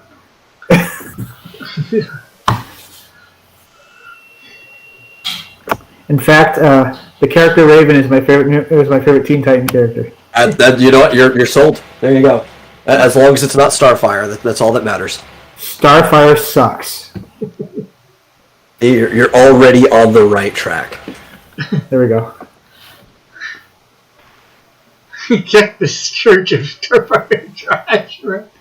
Which one? Who's the Church of Starfire? Oh, okay, he can stay.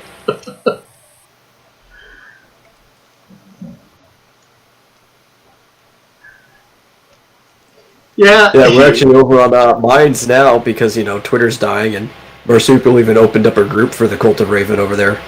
Yeah. It's the new Cult of Raven, like in the new Teen Titans.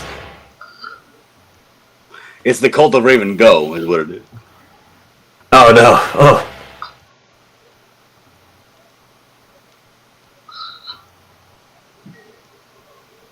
Oh, you're awfully quiet over there, Rick. This is your show, and you don't say a bloody thing. He knows he's not allowed to trash talk the Cult of Raven. They've given him too much money. Well, the funny thing is, I've never said those words, yet they seem to love me. You're right, Rick. Let me go and refund my support for your coloring book right now. Uh-oh. The Cult of Raven kind of just adopted Rick out of their own volition. Yeah, we actually really don't care what Rick thinks because nobody respects his opinion. So. Oh, shoot. Shots fired.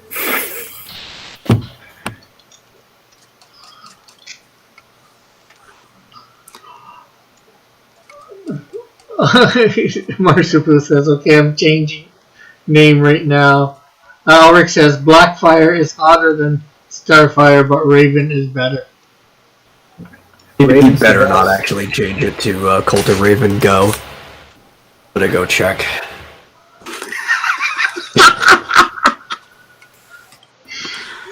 Oh, he did. I knew it.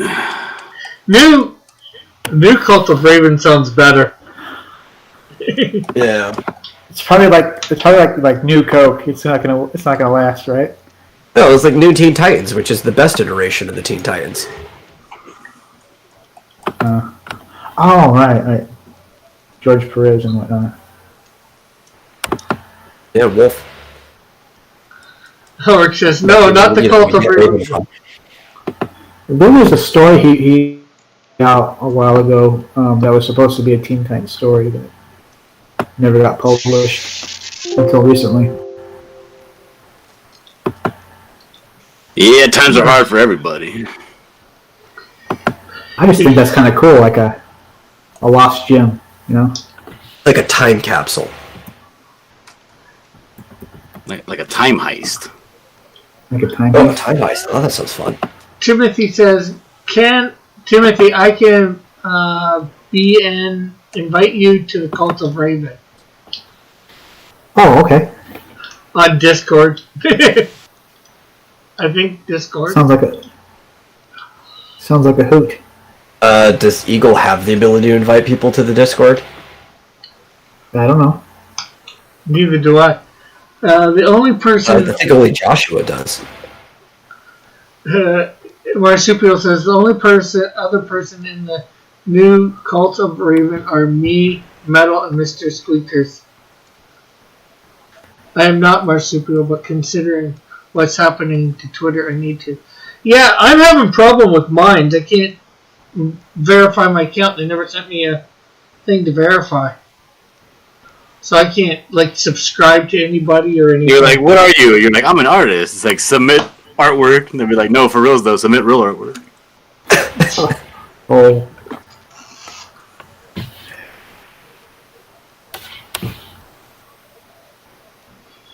We might be having a problem, like a lot of people, just because they're also getting an influx like many of these other places, but they're handling it a lot better than, say, Parler was. Their servers are already bigger and stronger. Parler's gone. Yeah, it is. Yeah, for the next little while. I'm sure they're going to be back up somewhere in the next... They need to get on Cloudflare. I mean, if Cloudflare will host the Pirate Bay, then you have no problem there. Yeah, Amazon really put the clamp down on Parler. Yeah, free speech, it's against the law in the internet. On the internet, free speech is against the law. There are no laws on the internet. You know, it's like the Wild West, and the problem is now we're suffering it. We need like an Internet Bill of Rights or something. Well, you know, the average person only uses 10% of the internet. Yeah, well, that's because most of the internet's like internal server work for like warehouses and stuff. I mean, people talk about the dark web and the deep web. There is some crazy stuff on there, but most of it's just direct IP links for servers.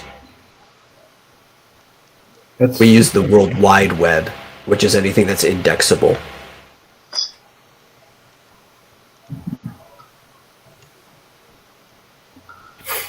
Yeah, I always like watching those videos. They probably made up most of them. You know, stories you hear on like YouTube. No. Oh, there are some crazy stuff going on the dark web. Snuff films and stuff. Yeah.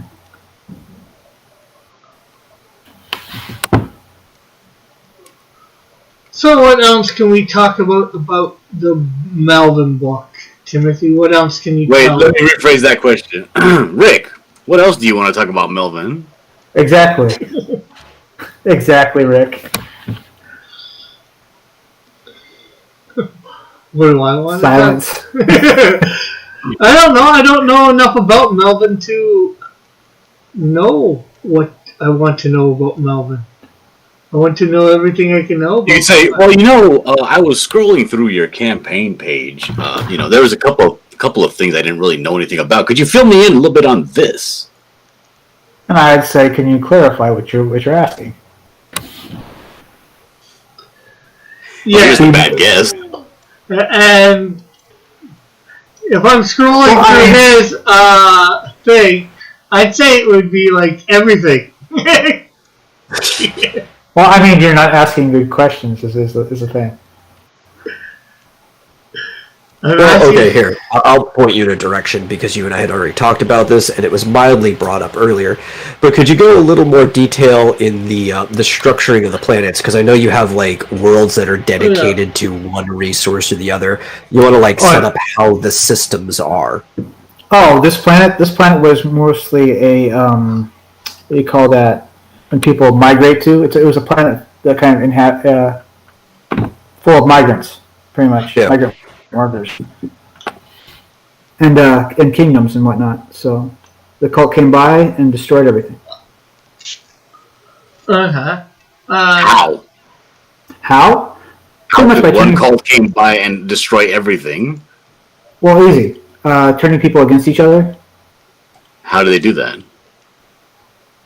Digging up atrocities of the past and saying that group over there is to blame for it. And then going over to the other group and blaming, that group over there is to blame for all your problems. But how did they become in a position of power that these people would actually listen to these foreigners, these immigrants? Good question. Isn't everybody an immigrant though? So they're kind of like on equal footing there. Nope. Well, especially an organization. It's funny because your camera's frozen, so we hear your voice, but we don't see. That is something I haven't thought about yet. I've kicked around concepts. That's what the webcomic is for. You're going to go more in depth and stuff like that in the webcomic. Yes. Oh, and where can we find this webcomic? I'll go grab it. I'm assuming it's the one that you're already posting a webtoon. No, that's not it. Oh, you have a different one coming? Yeah, that's not the Melvin webcomic, no. Okay, no, that was Death Police or something like that. What was Deathcore. Deathcore, that was it. I'll still go grab it anyway. Alex says, Timothy, are there any anime or manga inspirations that influenced your comic?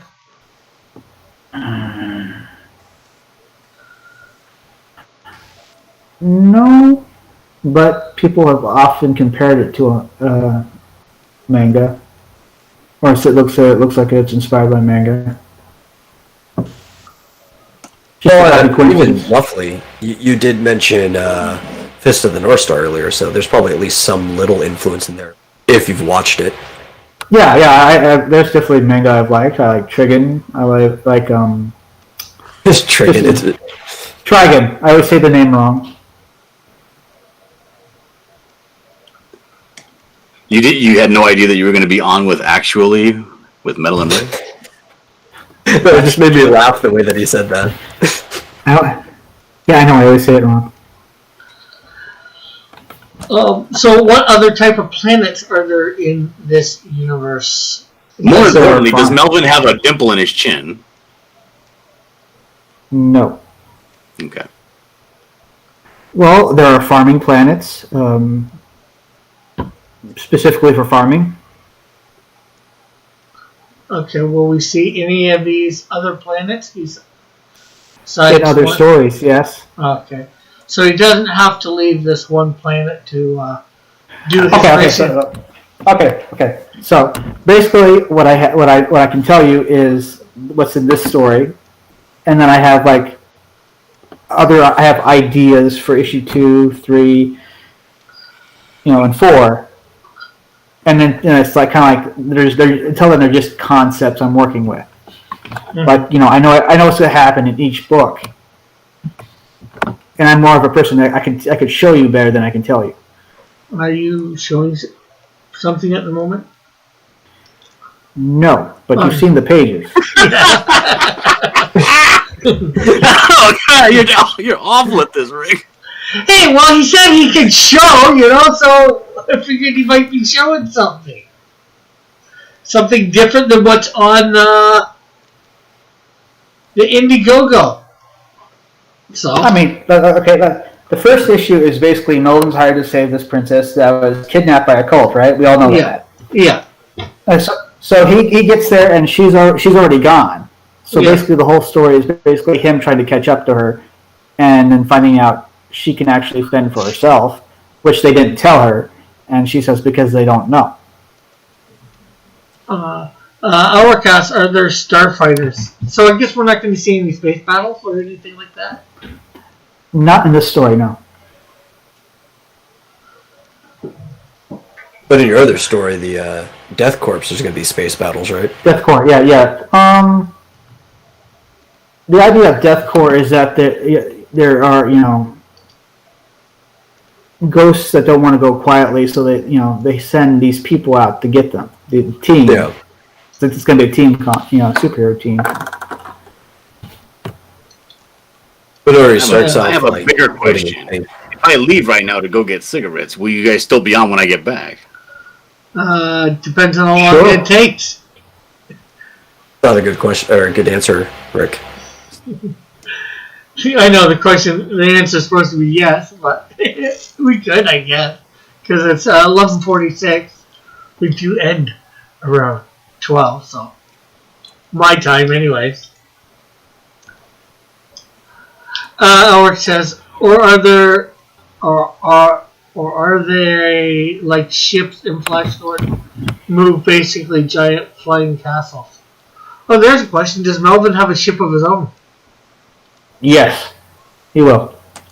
Are you saying that Melvin doesn't walk around for 4 years before he finds somebody with a car?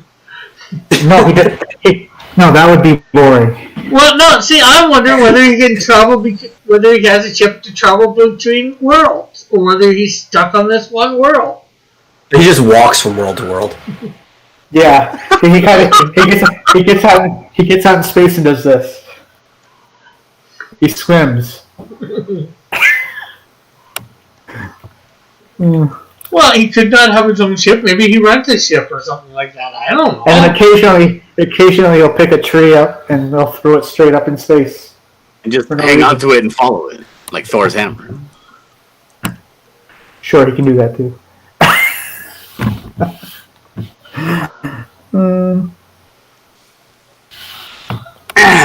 Bullet says, are you still talking about Melvin? Off and on. Off and on when Rick has good questions. Yeah. So we haven't in a while. Or somebody in the chat brings one up. Alec says he walks from world to world while holding his breath. It just, he leans back and just takes a step up and starts walking in thin air. Well, I guess that would, the question is, does he have a separate vehicle for traveling across, land, or is this ship that he has good for space travel, good for travel on the planet as well as, in space? What are you trying to say, Rick?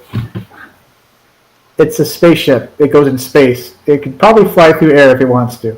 Yeah, but some ships are a little too big to, just casually fly around an atmosphere. No, it's probably like a personal shuttle, right? It's a personal shuttle. Yeah, was he flying around like some Armada or something? Some kind of flagship or something? I don't know whether a ship's as big as the Enterprise or as big as a puddle jump or not. It's ridiculous. Rick, you're ridiculous, Rick, and all your questions too. You tell him, Mel. That's how you get invited back. Yeah, man. All right, I'll be right back. I'm gonna go get some cigarettes. Okay. Oh, come on. The interview's not going that badly.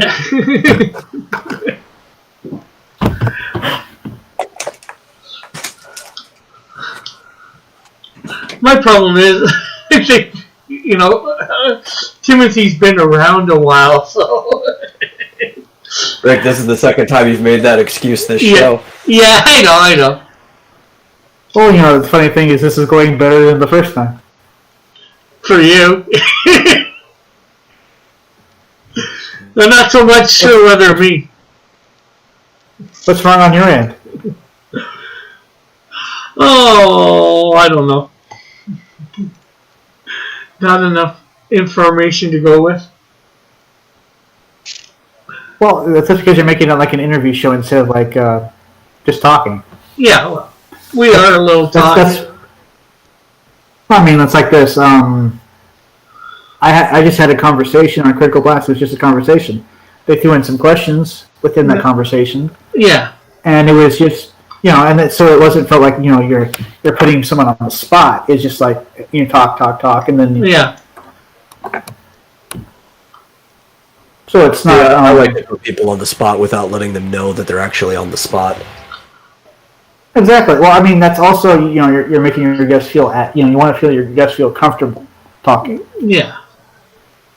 No, I want you to feel as uncomfortable as possible the entire time. I'm just going to stare intently at you. That's how you roll, huh? Yeah. I think the uncomfortability is what makes for a good interview. The tension, the audience gets to soak it in. Maybe somebody's sweating too much. Maybe there's a little running down their leg because they forgot to use the restroom beforehand and the tension is just getting to them too much.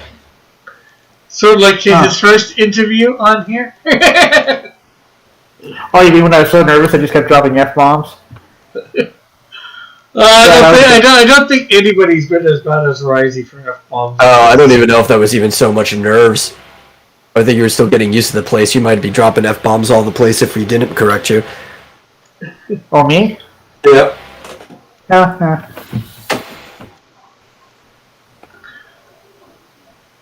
You haven't corrected me yet, though. No, you've been good this episode. Yeah. It's just that there's been, lack of questions. Yeah. Well, we've been talking a little bit. Yeah, engagement, This, that, the other thing. Ulrich said his ship is the planet. Just grabs the Earth, throws it to the next planet while being on said planet. No, that's too ridiculous. Yeah, without the power of telekinetic flight or something like that, and I couldn't even imagine how that would function. Like, if you threw it hard enough, wouldn't you just launch yourself off the planet in the other direction because it has way more mass than you? And why don't we throw it into the sun, too? Like, I saved you, go, goodbye! And then they all died because we threw it into the sun. Yeah. He's like, damn it! I killed a bunch of people. Such a Piper thing to do. I don't know. I don't think killing a bunch of people is a me thing to do. Oh, yeah, that'd be your evil doppelganger. Rick, you have an evil doppelganger that I don't know about? Apparently.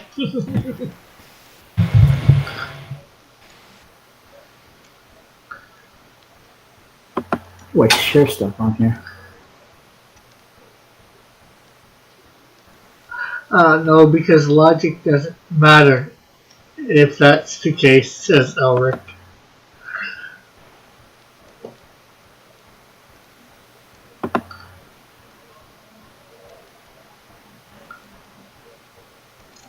Oh, okay. That's what that does. That's what that does? You don't know what it did? No, how often do I use Google Hangout? I don't know.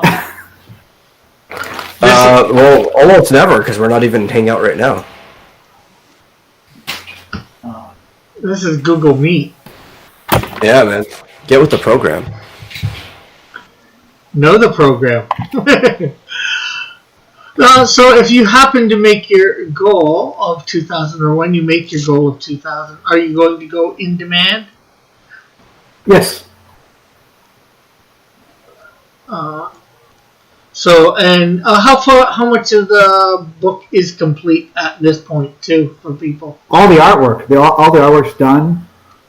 We're just working on the words and proofreading and coloring, doing the colored version. Yeah, so that way you're ready for that when you hit the 3,500 mark. Yeah. Well, in fact, I think we got about like almost 10 pages of the colored version done. Yeah, we've got quite a few down here. Yeah. Well, Care to show the people, Rick, or do you want to keep it on the awesome Vic King cover? Well, I'm moving. Do they need to see anything else? I mean, it's a pretty good cover. Oh, it is a very good cover. I thought we could just scroll down and take a look at those colored pages. Yeah, I am. Rick, you can't verify your email, but you are on mine, right? Yeah, I just can't subscribe to anybody. Yeah, but can I Twitter? subscribe to you? That's the real question. Yeah, Marsupial has. Oh, there you go. On Twitter or YouTube? What are you talking about? Are you not aware of Minds? No, I have no idea what that is. Minds is another social network. It's been around for a while now. I've been on it since 2017. And basically its terms of service, with very few exception for things that literally could not be thought of back then, reflects the First Amendment. It is probably the most open and free social network you could join. It's kind of like a hybrid between Facebook and Twitter. The subscription system works more like Twitter followers, so you have to, subscribe to somebody you want to follow. They subscribe back. You can message each other and stuff like that. And it's pretty good. You can upload videos directly to it. It works like a blog site like Facebook, where there's like no character limit or anything like that. How many people are on it? It's growing. There's a lot more people on it now than there used to be. My biggest problem with the site was that there was hardly anybody on it, maybe a couple thousand total. But now we're getting a lot of people since the Twitter exodus. I'm glad to finally be seeing a lot of people on there. I've been trying to get people on Minds forever, and it's really hard because nobody was on it, and it's kind of like that catch-22. Is like nobody wants to be on a site that nobody's on, but you need people to get onto the site for other people to want to. You know how long I was how long I was on Parler? A day. Yeah. Yeah, like the last day it was up. I actually finished my account, and all of a sudden it's gone. They have been on it for well over a month, and I just didn't care for it. I think it's going to be back Parler myself personally in a few. But so many creators are going over to it. I thought, okay, well, And then there's Gab, which I think has a version of they've started up a version of YouTube. Yeah, you know what? Honestly, when I lost my first Twitter account, or first two Twitter accounts, I ended up on Gab, and I called myself a Twitter refugee. A lot of people did. Yeah, I didn't really want to be on there with the certain actual racists. Well, the thing is, you really want free speech. You kind of have to let them do it. The problem with Gab is that that's just the one that all of those types ended up going to. There's a lot. Oh, excuse me. There was a lot of other people on there as well. My biggest problem with Gab is not the people who were on it, but it was the guy running it. And Andrew Torba decided he was going to go on this militant anti-porn campaign. And I'm not saying you should watch porn. It is harmful to an individual. But you shouldn't try to go on a campaign on other people's sites to try to basically ban porn from existence. That's very anti-free speech, despite itself as a free speech platform. And that kind of really need to get off Gab altogether. That's kind of contradictory. Yeah. I mean, you do what you want on your own platform. It's your platform. But he was doing this on Twitter, a platform that he was claiming was bad and people shouldn't be using anyway. Well, why are you doing this entire stuff on Twitter? Wow. Yeah, I have all kinds of problems with Gab because of that. Alex says, I kind of want to. Go ahead. I kind of want to go over the book. I guess maybe maybe I misunderstood your questions. Me? Yeah. Okay. Because I mean, some of your questions don't have to have anything to actually do with the story. Yeah. I'm trying to think which questions. Or you just want to talk about the book itself right now, or is what you're saying? Well, it's like maybe, yeah. I just I mean, it's pretty straightforward. The book is. I think every first issue should be like kind of an introductory to the world the character's in. And then like every issue, you find out a little more about the character or the story, or henceforth, so forth, so on, whatever. Like for instance, when I picked up X-Force #1, I didn't know much about Cable's past. I knew he had a problem with his character Strife, right? And they end up like not getting him. They were trying to. I guess they were trying to knock him off or whatever. But he ends up getting away, and they end up retreating, right? And that's all you really know about Cable, Strife, and the people involved. And then next issue, there's a little more. It's a little more involved. Yeah. Right. So I mean, that's pretty much what the first issue is. He's hired to save a princess.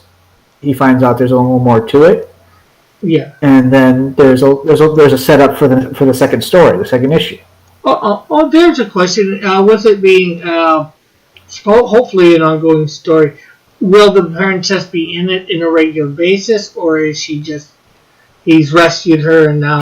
Well, she's important to the story arc. Maybe there'll be a spin-off some other time. Yeah, she's important to this one, but like I mean, is in book 2 will we see the princess again, or is he on to another mission, another character? No. She'll be in the second issue. Okay. She's going to be a character. Yeah, it's going to be a 4-part story arc. Yeah, okay, maybe then after, say, the 4-part story arc, will we continue to see the princess, or? Will she have her own story eventually? Yeah, a spin-off. Yeah. Well, I'm just wondering from Melvin himself whether, is he going to be the only main character in his book? Yeah, hence the name Melvin. Yeah. Yeah, so if she gets a spin-off, you're expecting her to cross back over every so often, though. Exactly, yes. Yeah. Yes.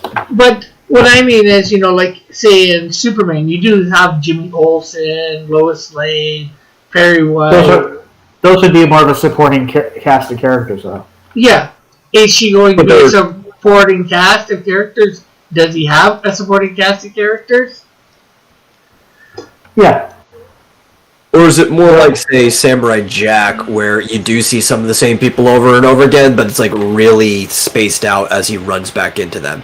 There's nobody who's always there. Well, obviously he has his boss, right? Yeah. The person who owns him. Oh, he had somebody that owned him.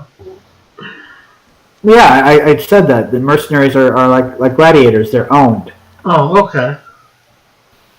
Yeah, each mercenary is chipped. They can't get too far away. They can blow them up anywhere in the universe.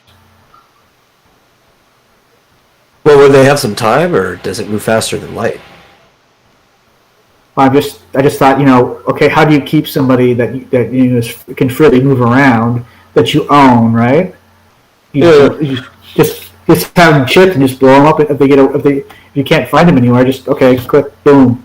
That would just be really funny, like if it was realistic. So the signal can only move at the speed of light, and it's going out radially, and he's like 10 light years away, and then just 10 years later, the signal catches up to him, and he blows up, and he has no idea why. That is a pretty funny thought. Just like, he exploded. I lost an investment. But I'm assuming they probably have some type of like, what did they call it in Hitchhikers? They had a name for it. It was like their sub-ether net, right? Their sub-ether net, or their sub-ether radio waves, which basically move instantaneously. It's like they found some lower plane, like the gravitational waves, to be able to communicate.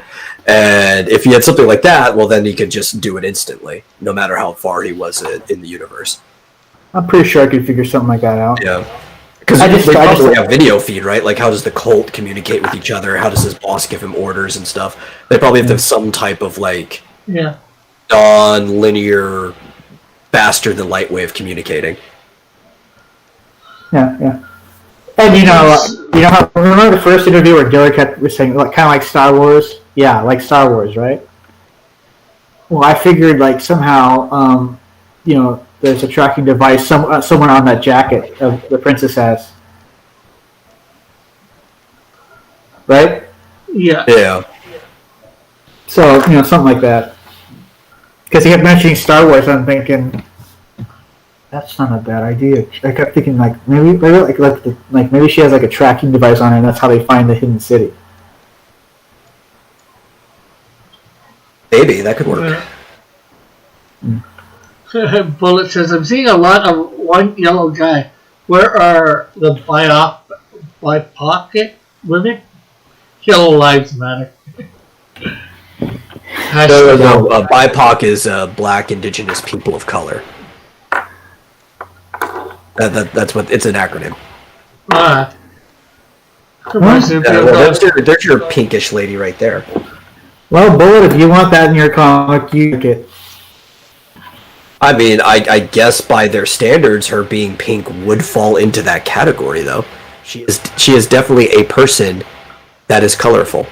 She's red, technically. She's a red. The color kind of looks pinkish. Bullet says, is it discovery writing? Yes, discovery writing. But I actually put some thought into it. Oh, that's tough words right there, man. Yeah. Oh, I didn't mean for it to come out that way. I was just trying to tease you. Tease me? I put thought into mine, too. Alright. Or I have in the past, and when I do actually write up a comic book, I do at the time. Yeah.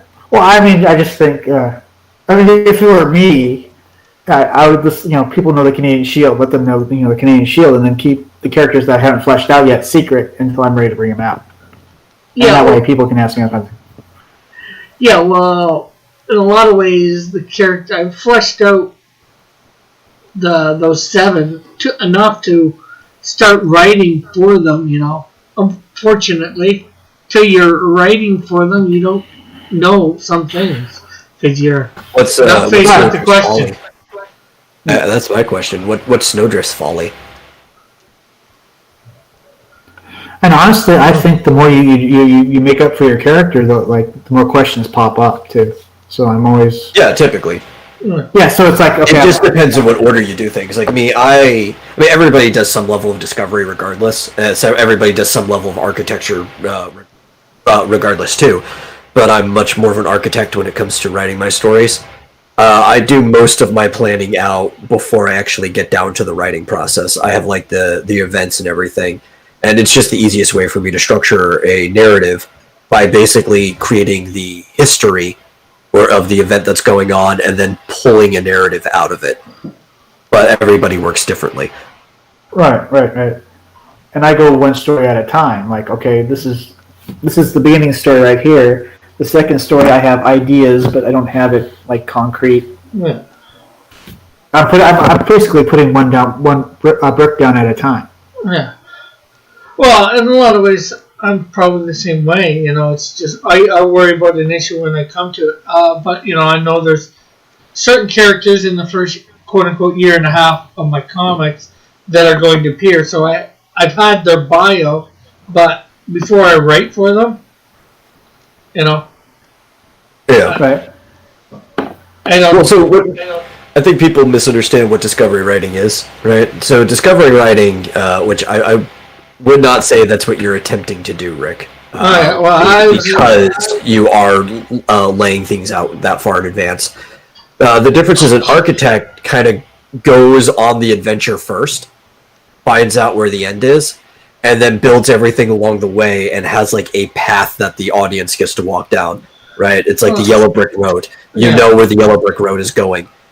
The discovery writer, on the other hand, doesn't know where he's leading this tour on. It's kind of like going down a nature path, and you're kind of like bringing people along with you. They're finding out as you're finding out for the most part. These are two very different styles of writing when you bring it to the extreme. But like I said, everybody does a little of both in between. Yeah. Well, I get it's possible to do both. Yeah. I like I don't know. I'm not sure which issue. One of my characters, whatever, Canadian Shield 15, right? Whatever the villain is, and I know the villain's history now. Whether when I read it, that's going to be some of that's going to be put in or not. It will be or not. How that fight is going to go and all that in that thing, I have no idea right now. Wait, who's firing shots at me? Nobody? Bullet says, and Bullet is never a liar. Is he? Is he never a liar? Bullet's a straight shooter.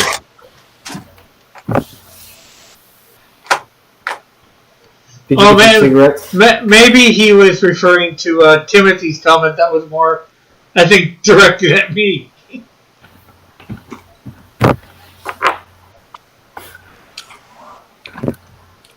It says, damn, shots fired at Dillard. Is he going to take that? I have no idea. Did any of us do that? No? No, that was there after you made the discovery statement towards Rick in the first place. But then Rick said, like, it doesn't sound like it's the thoughts, like putting some thought into it. It doesn't sound like that was directed at me. I put thought into it, so then obviously it had to be directed at Dillard. What? Talk about Dillard does a lot of thought to what he does. What are you talking about? I don't know. I'm just reading the chat, man. Timothy said you didn't think about your writing. Oh, that's true. It's a comic book for dumb people. What I got to think about it for? I was talking about Rick. Dillard knows his audience, you know? Yeah. What do you want me to write, the next great American novel? It's a comic book. Exactly.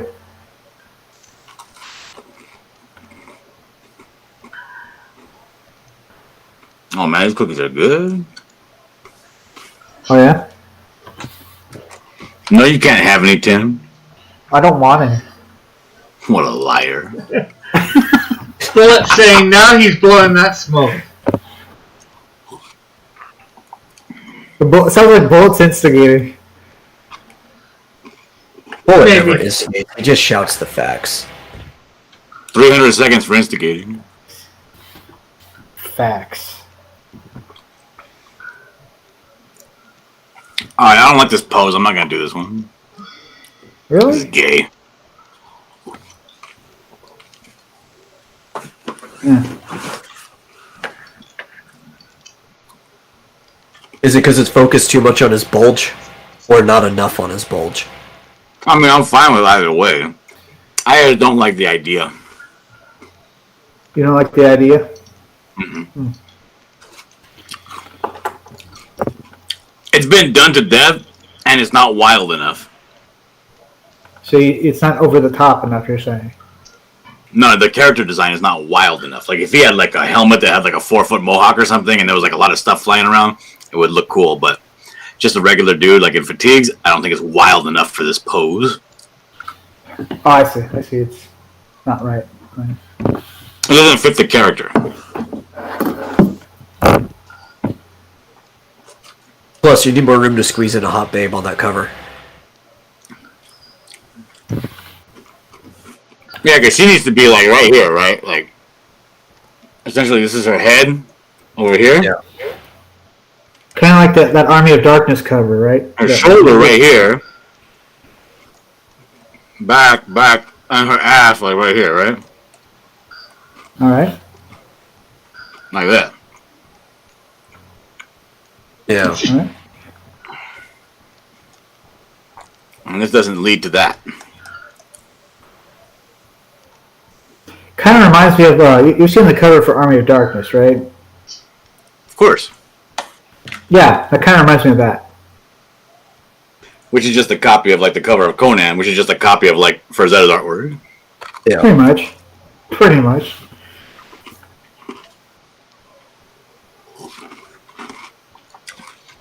So what did you guys talk about when I was gone? A little bit of this, a little bit of that. that. What? We talked about the book a little. I made fun of Rick a little bit. We want to see. When he came back, then then Bullet was trying to instigate that I was talking crap, which we all know that was a lie.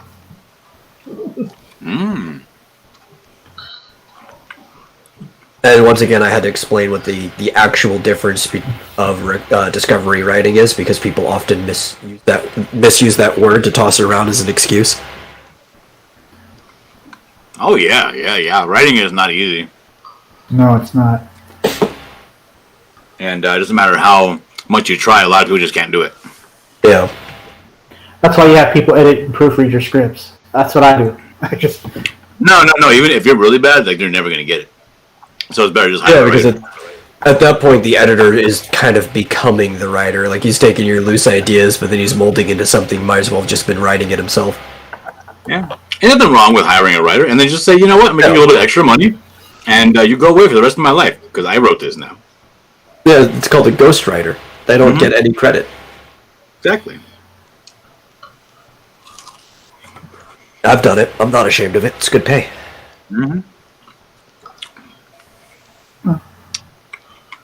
Like hiring a prostitute. You pay him to go away and never talk about this. Yeah. So we waited till John got back. Well, Rick, what's your input on prostitutes? yeah. Ask the Christian guy how he feels about prostitutes. I think I can guess. He probably hates them and thinks they should all go to hell. No, they all need Jesus. So.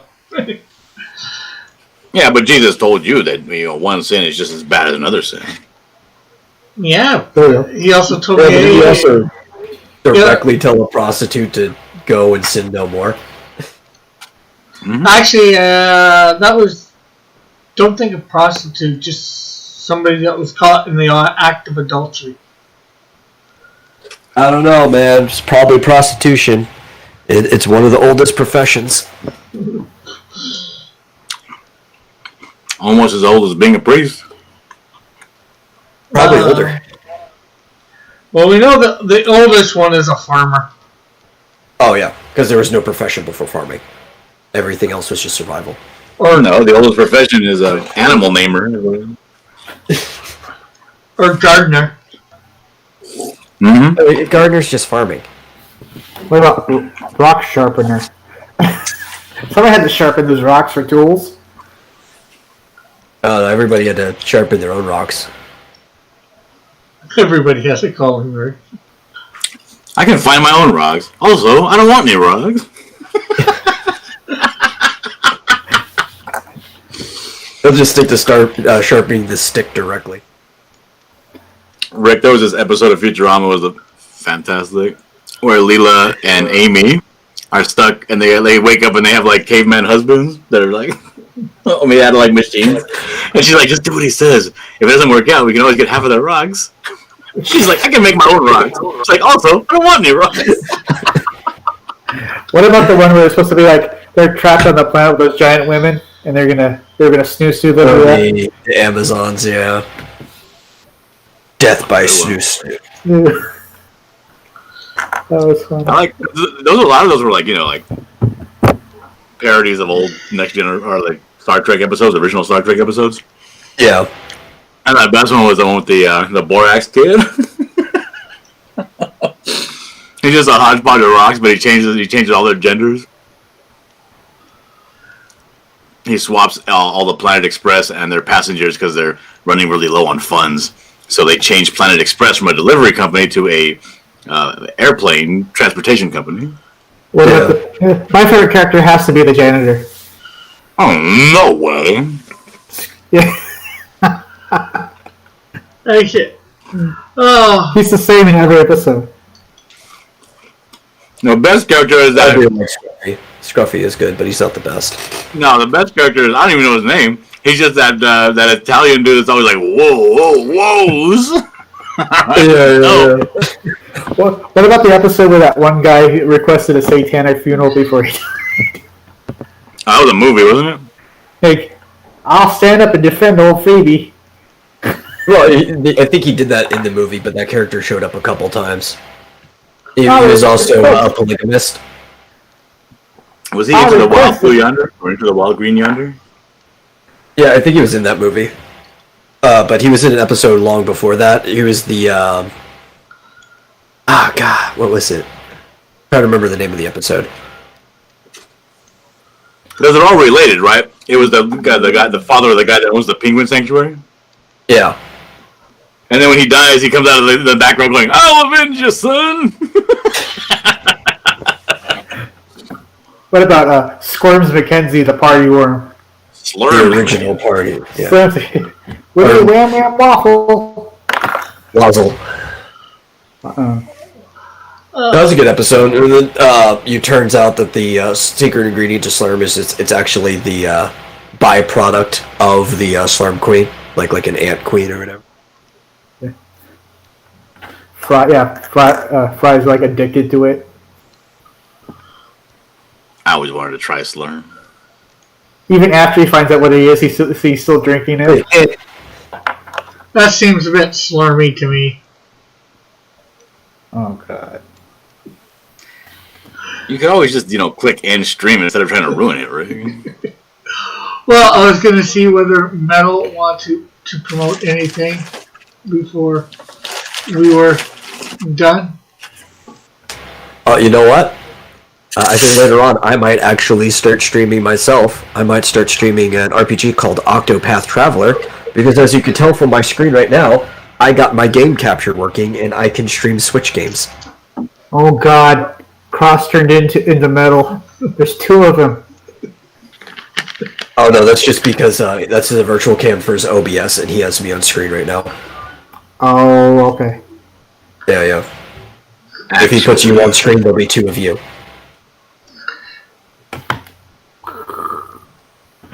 Okay, John. Oh, yeah, you can check me out. Oh, go ahead. Yeah. Oh, so that's it. I was just saying you could check me out later. I'll be streaming and we'll all have a good time. Cool. John, you want to promote? Yeah, I'd like to promote. I'd like to promote the opinion that I agree with Elric that the best episode was the Space Bees trying to get that space honey. Yeah, I agree with that too. That's a good episode. I don't know. I like the one with the brains. I am leaving for no reason. But are you going to use your time to shill to say that? I'll drop a link. Let me get it. You're not going to promote the buckler or anything, John? No, I like to promote my YouTube channel, Dillard Draws. If you head over to Dillard Draws, you're going to be exposed to an entire array of fantastic content provided by me, John Dillard, one John Dillard. And that includes my comic book, my various cartoons, my shows, all that stuff. Just go to Dillard Draws and your life will be changed for the better and forever. Yay! And Timothy, you want to do one last pitch to people? Yes, back Melvin, because it's the most amazing action comic ever. Is it better than the B episode? Yeah, it's better than the B episode. I'm sold. Does it have a trippy musical number?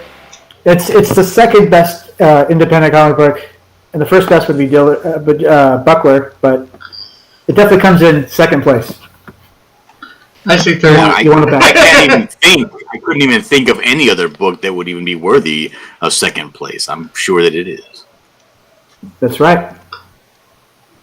So back Melvin, your life will be changed forever, or at least for when you read the book. Okay. Well, I want to thank John, You're welcome, Rick. Timothy, and Metal for coming on and being on the panel. Thank everybody in the chat for coming out and talking and chatting. It's been a great time having you all here. What up, Pope Raven? Pope Raven's here, just in time for me to You show up in 1 second. So yeah, thanks everybody for coming out in the chat and on the panel. Yeah, and everybody join Minds. Use my referral. Yeah. And we will see you hopefully tomorrow at noon. Bye for now. God bless.